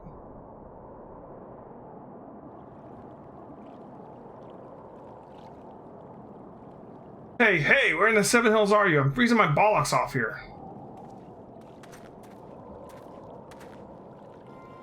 I'm here, you blundering oaf. Why are you late? Standing on the wall, why else? I have duties to fulfill, you know. Your sole duty is to the, bloody echo. Lower your voice so they'll hear us in Whiteburn front. Yes, of course. The Temple Knights are in Snowcloak. This is what you bring to me? We already knew about. Our comrades in Boulder Downs will use the tunnels. Dead before they know what's happening. Nevertheless, you waste my time again. Is that clear?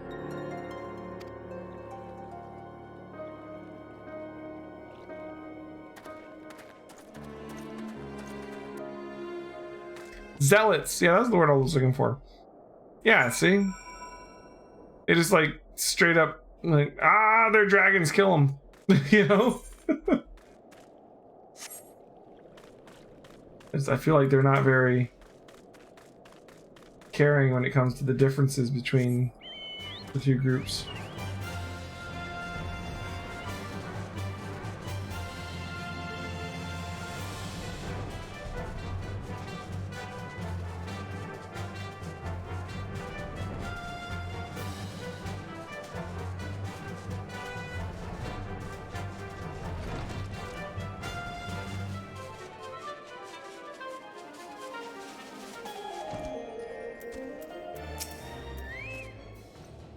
Well, did your investigation bear fruit?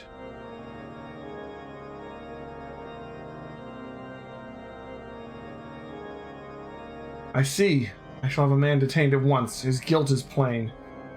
Would that you could have heard their words more clearly. Yet the few snatches you were able to make out are nonetheless enlightening. It would seem the heretics are aware of our operation and confident that they can thwart it. Their comrades in Boulder Downs are key to their plans, which means it is key to our plans that they be rooted out and put to the sword. Indeed.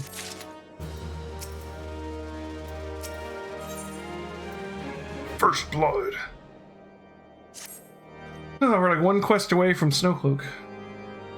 We have long suspected that the heretics use a network of secret tunnels to traverse the highlands undetected. Given what you overheard, I fear that the Snowcloak may be riddled with such passageways, and that the heretics in Boulder Downs are planning to use them to take our forces unawares. Needless to say, I cannot allow that to happen. Contingent of House Durandare Knights are on patrol in the area, and I shall order them to begin searching for the heretics at once. But knowing nothing of our enemy's numbers or readiness, I cannot say for sure they will be sufficient. It would put my mind at ease if you would consent to assist my knights with the search. I know that they would take courage from the presence of so storied a warrior. Pray rendezvous with them at Boulder Downs. If Halun is kind, we may catch these heretics before their plans come to fruition. Show them no mercy, Elheim. The lives of our allies are at stake.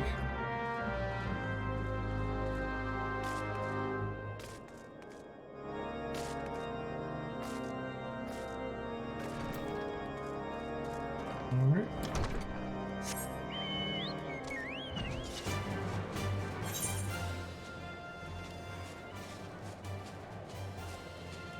Yeah.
Okay.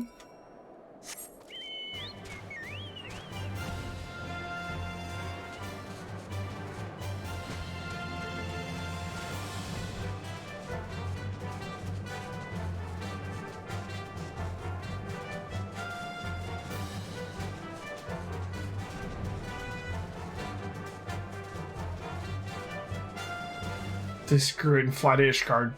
What are they gonna do? Shoot me down? Probably.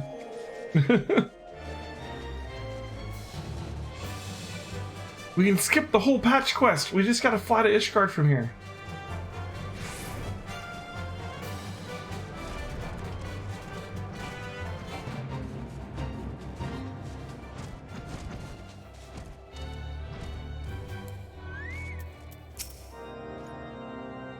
My knight sent no word of your coming, Elheim. What has happened? What is that in your hand?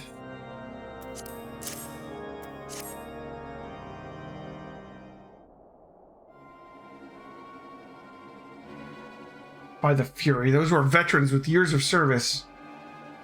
And now they lie dead in the snow. Their bodies must be recovered and...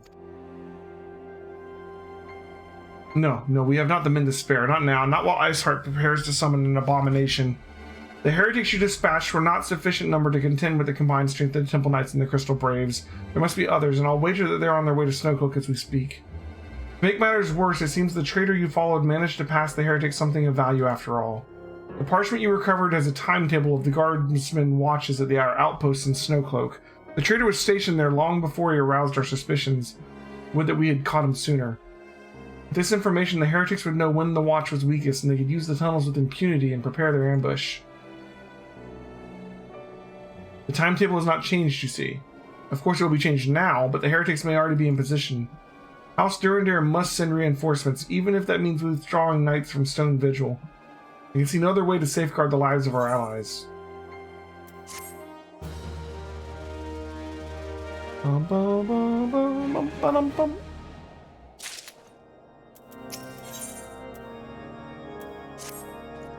Time is of the essence, Elheim. While my knights make ready to depart, the heretics may take our allies in Snowcloak unawares. Superior training and equipment will avail them not if they are cut down ere their swords are drawn, but all is not yet lost. If you leave now, there may still be time to warn them. Make haste, I beseech you. Fly to Snowcloak and tell Sir Amric everything we've discovered. It's Snowcloak time!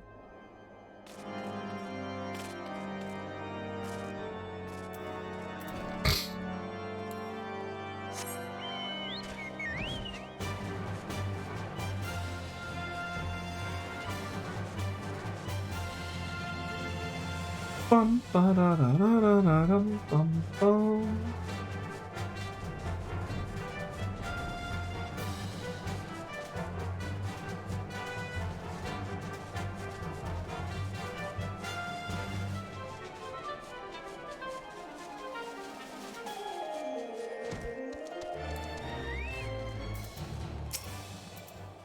Oh, and this is a welcome surprise, perhaps the only one thus far. As you can see, we have yet to uncover any hidden... You have my gratitude. Truth be told, we suspected the heretics might be plotting such an attack. Now that we have confirmation, I shall place my knights on high alert. Has Commander Levier been informed? The Braves must be made aware.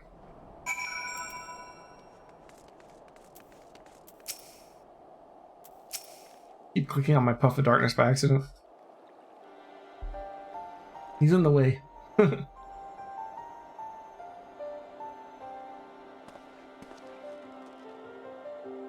It must be here, I'm certain of it. Why else would they go through such lengths to defend Snowcloak? It is but a pity that this discovery comes when our enemy has us at such a disadvantage. Forewarned though we be, the heretics know the terrain far better than we. I dare not think how many are watching us this very moment. Confound it! This is all wrong. Iceheart had us scrambling to save our own skins when we should be rightly be straining every sinew to find her and stop this damnable summoning. There she is. Come here, girl.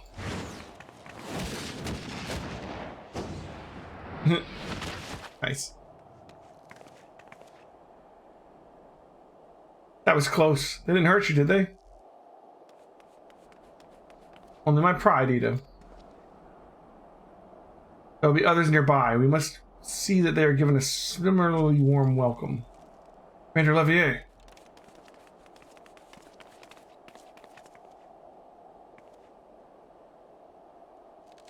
There's been a development, sir. Together with the Temple Knights, we have secured the entrance to some half-dozen tunnels. After spotting the enemy breaking the surface, that's not all, sir. We think that one of them may be important. Certainly the heretics near flung themselves upon our swords to defend it. Aha! Just as I suspected. Amongst the warren of tunnels lies the entrance to Iceheart's lair. Summon the others. We're going in. A moment, Alphinaud. The tunnel in question is barely wide enough for 2 men abreast. We cannot say with certainty where it leads, much less what is waiting for us there. Furthermore, if we have no way of knowing how many heretics are still lurking here on the surface. What if they were to converge on this point after we entered the tunnel? For all we know, we could be funneling our forces into a trap. Take your point. If the tunnel is indeed as narrow as you say, greater numbers would be more of a hindrance than a help. Should we encounter difficulty, our own allies would become an obstacle to escape.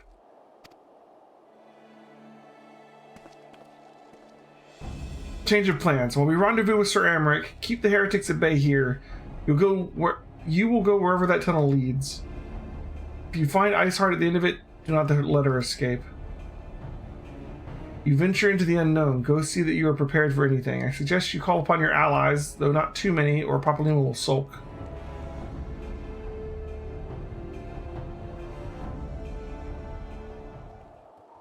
Alright.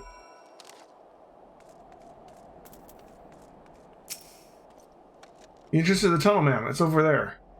Had we not seen the heretics breaking the surface, we never would have noticed. Per Sir Amric's orders, we will stand guard outside. Please be aware that even should you encounter significant resistance, we cannot leave our post. No cloak! Alright. Time to do snow cloak.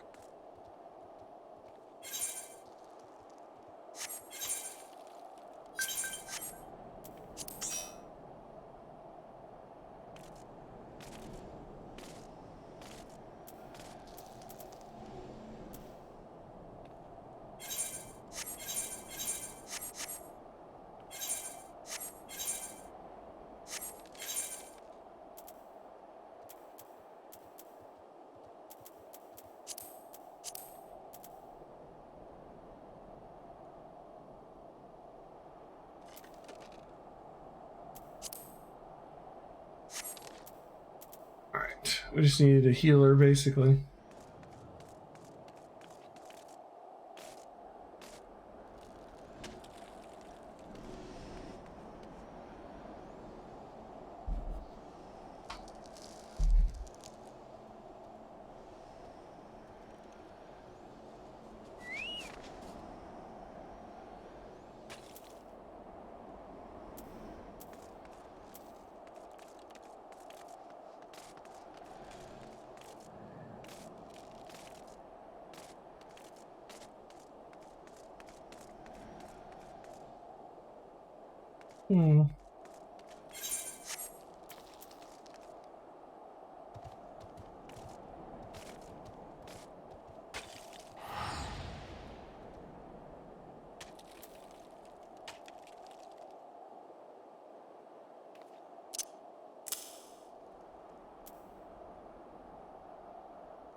Anything I should know about this dungeon?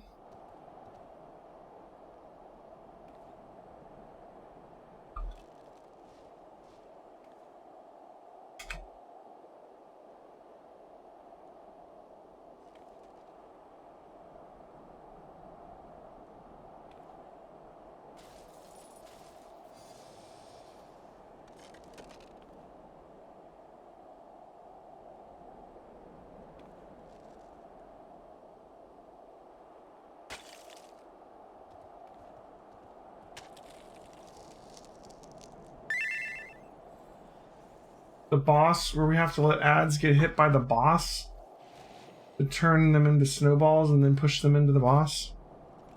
Interesting.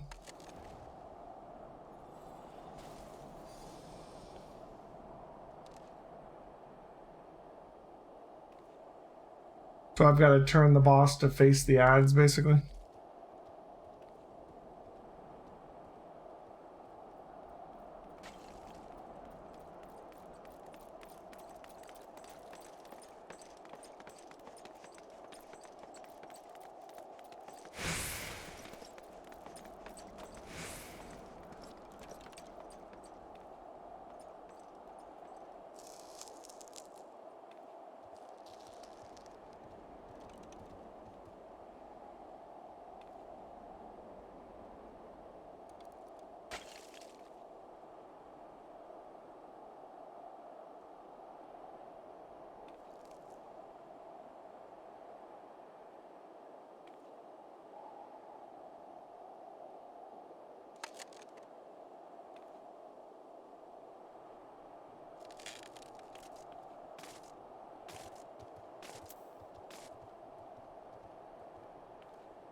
Come on, healer. You had an easier time doing Brahma.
Damn.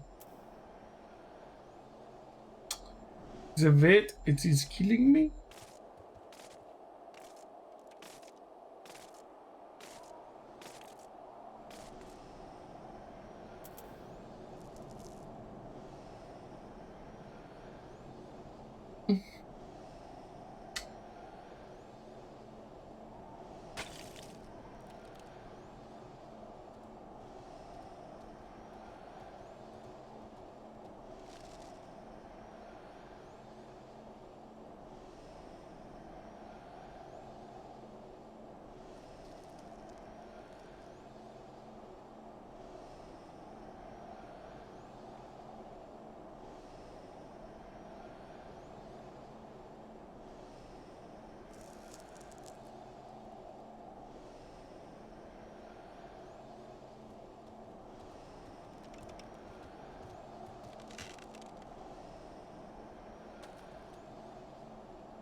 Man.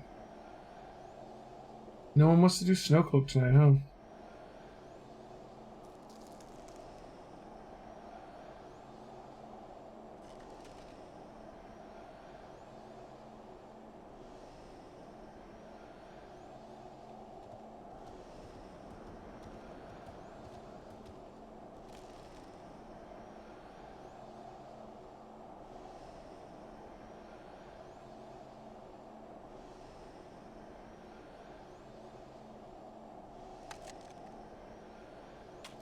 Yeah, I do.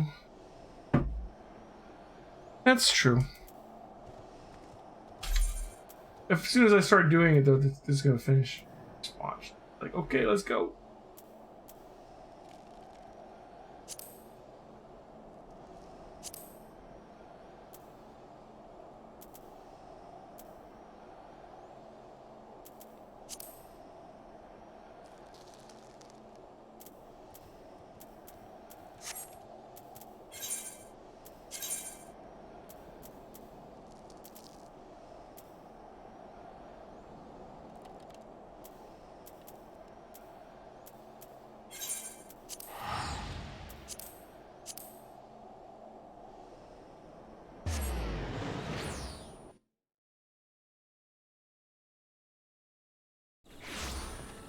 Honestly, I wasn't expecting it to take this long.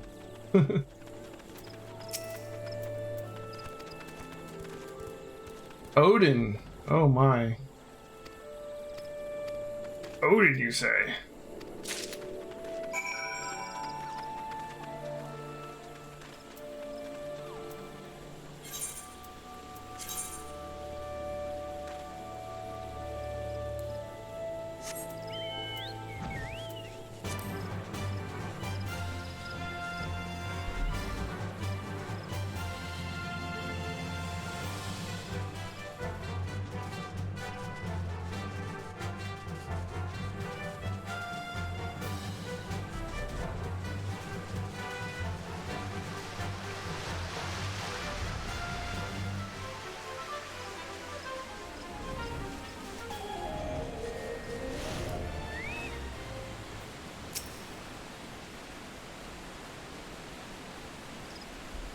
Yeah, I'm kind of surprised we haven't gotten a healer yet either.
Alright. Oh, I was supposed to use cleansing water on it, huh? Whatever.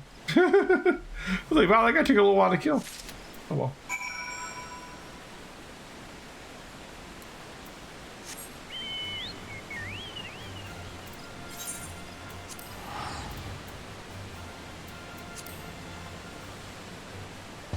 And there are just no healers tonight.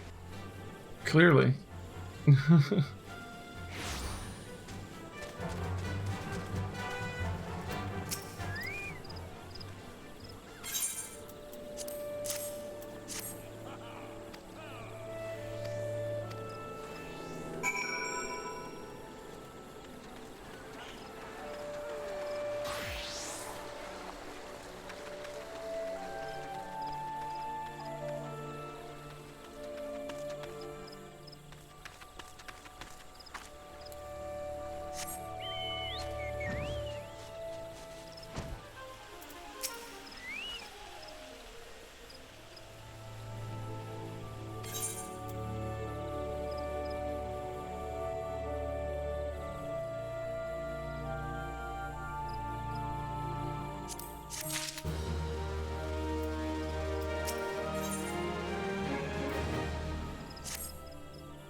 I didn't know there was an Odin one.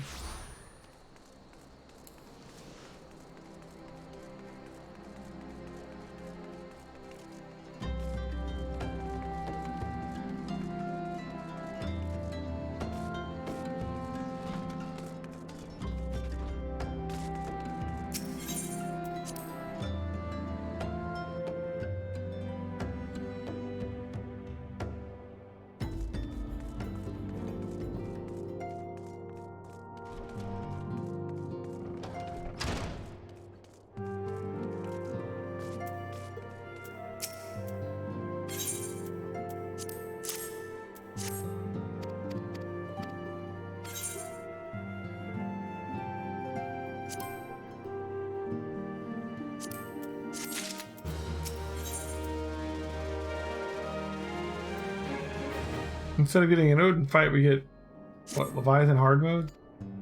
Or extreme mode or something? There we go.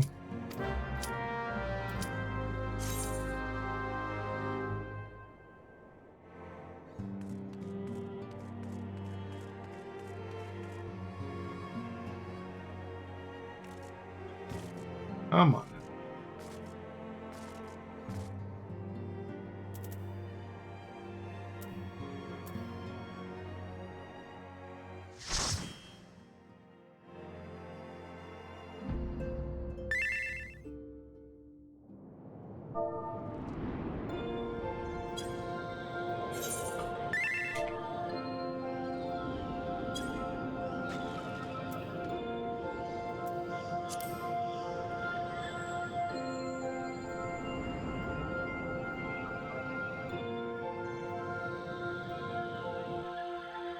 Okay.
Word to silence.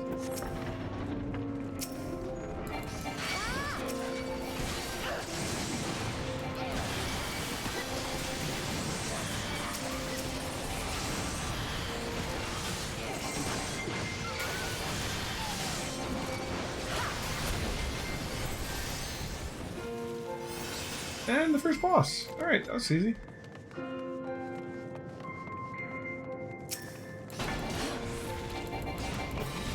Is this the one with the ads?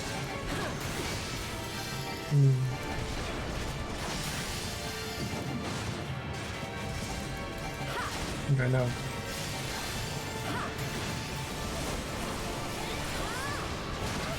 Oh, interesting.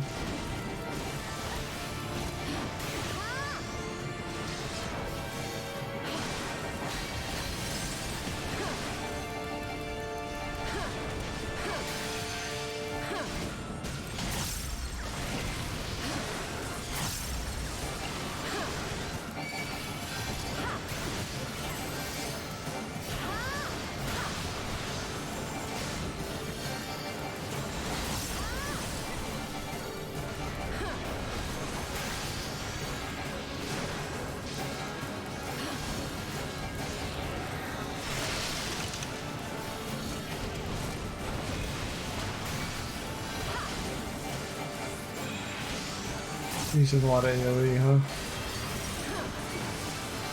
It's putting some kind of debuff on me too. 4 stack because it results in deep freeze. That sounds bad.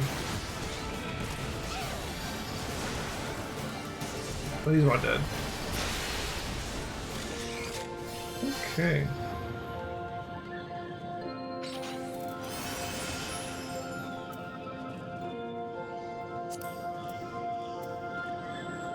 Hero's Ring.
And the Yeti.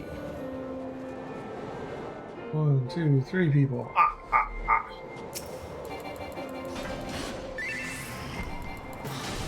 This boss snowballs enemies. Okay, this is the one.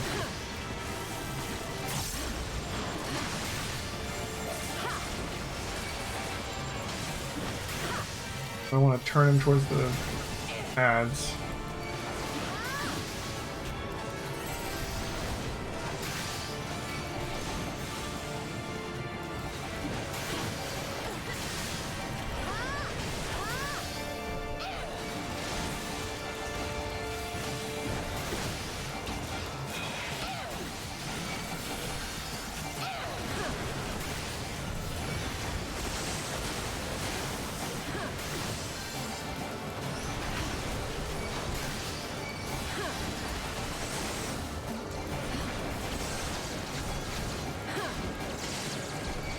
People are killing the ads.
Aren't you supposed to not kill the enemies?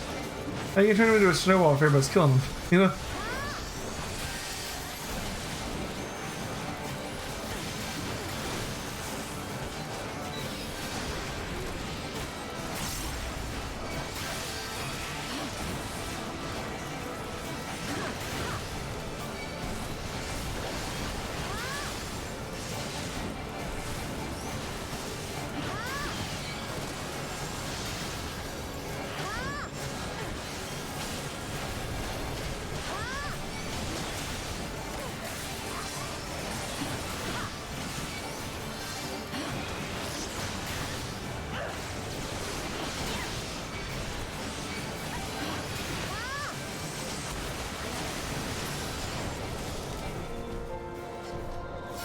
Oh well, it'll work out in the end, I guess.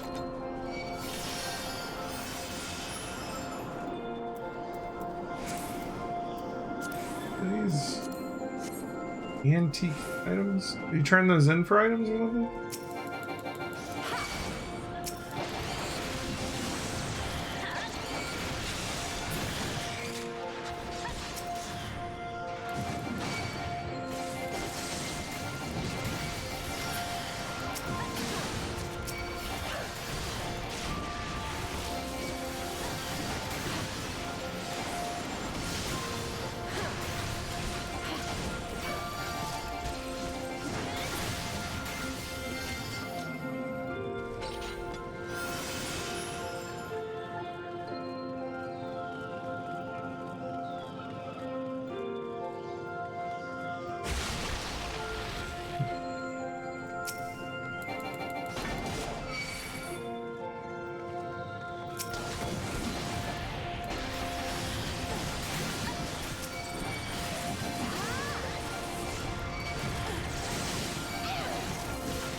The hell? Oh, the crystal explodes. Nice.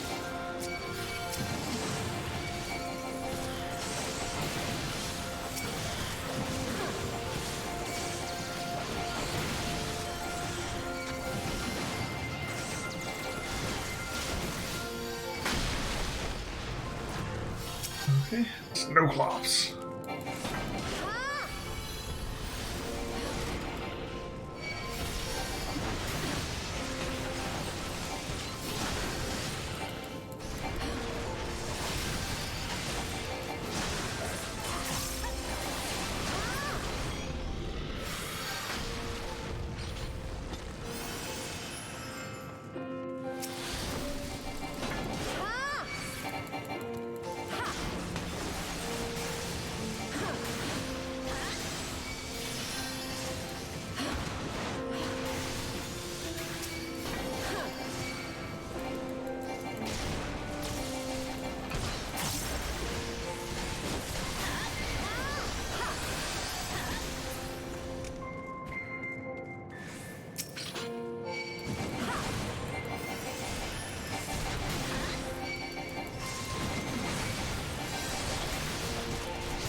Finger of the Apostate. Alright. The spot.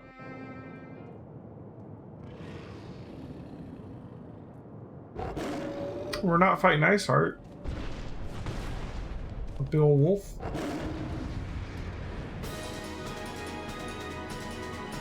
Fenrir. Nice. Alright. Map in the realms, no cloak.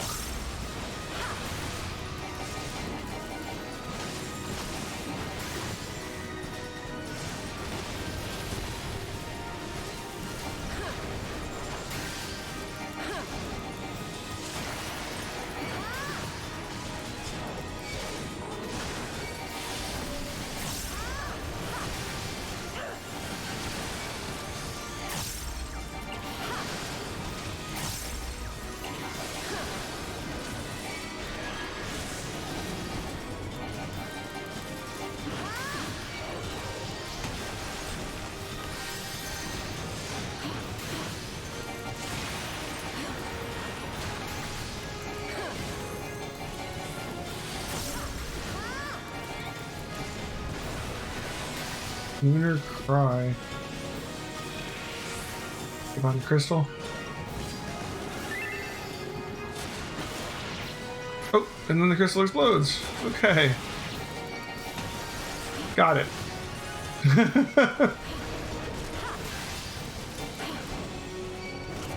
Got it.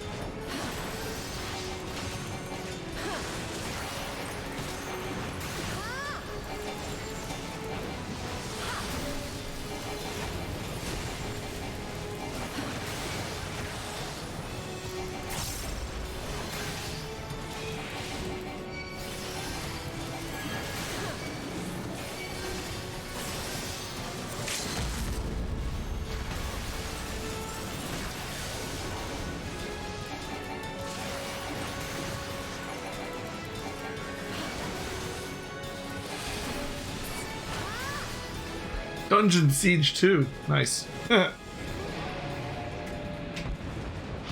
Alright. That was a pretty fun little dungeon.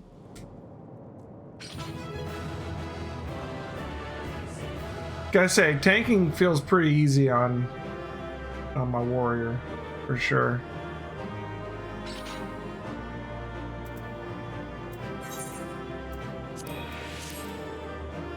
What are these ancient...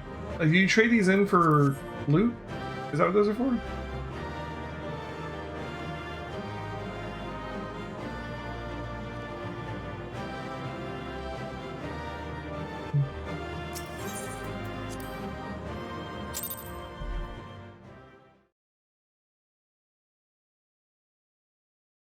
Yeah, they're not especially difficult. That's for sure. The tales do not do you justice, warrior of light. So we caught up with her.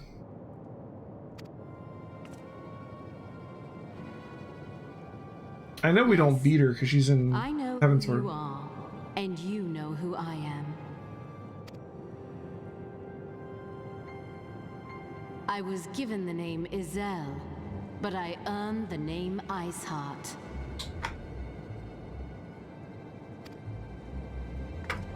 Because I'm a cold bitch. Very proud of the name This Iceheart. endless cycle of hatred, of bloodshed, of sorrow. You would see it continue, O noble warrior. Oh, the level 90 stuff, so it's useless, basically. Well, I mean, unless I'm on another class, I guess. I will not. I will bring an end to this war between dragon and man, no matter the cost. In time, you will come to understand that what we do for the greater good. For Eorzea, for Hydaelyn.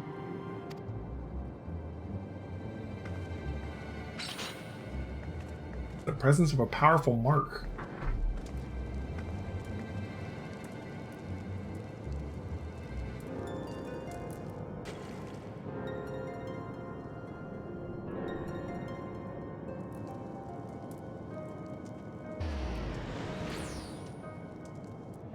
Okay.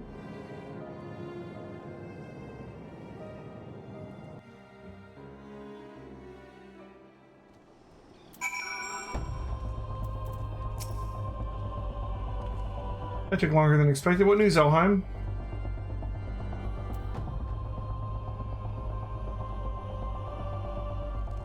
Iceheart is but a pseudonym, not that it matters. That she has managed to escape is regrettable, but from your description of that beast, you did well to come as close as you did.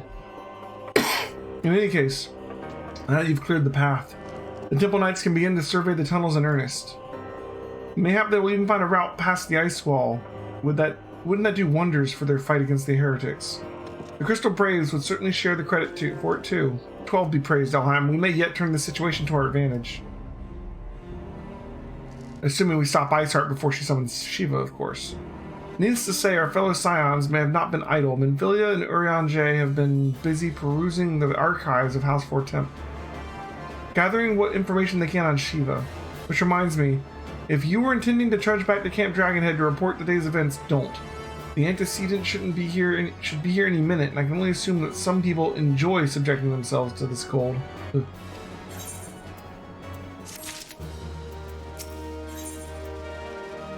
Was it great or good?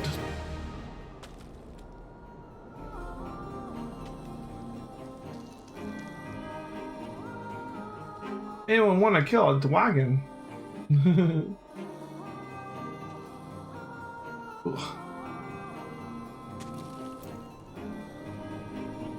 Alright, well, it's midnight. I think we're going to call it here for the night. I could go another hour, but we're going to be starting the stream early tomorrow for Final Fantasy VI. So I have to get up early to get my stuff done. So I'm going to go ahead and go to bed. Thanks for your help again, Minus, as always. It seems like a good stopping point, too. That's what I was sitting here thinking. Like, I know we're in the middle of patch 2.4, but finishing Snowcloak's a good stopping point. You know, we met Iceheart. We're going to continue down the line of, like, chasing after Ivy and then fighting Shiva and all that jazz. But we will do that next week on Wednesday. So thanks for watching. I'll see you next time. Come by tomorrow night starting at 6 p.m. Eastern. We are going to be playing Final Fantasy VI. Des Shire is going to be in control of that one. Should be a blast. Thanks for watching, guys. See you next time. Bye.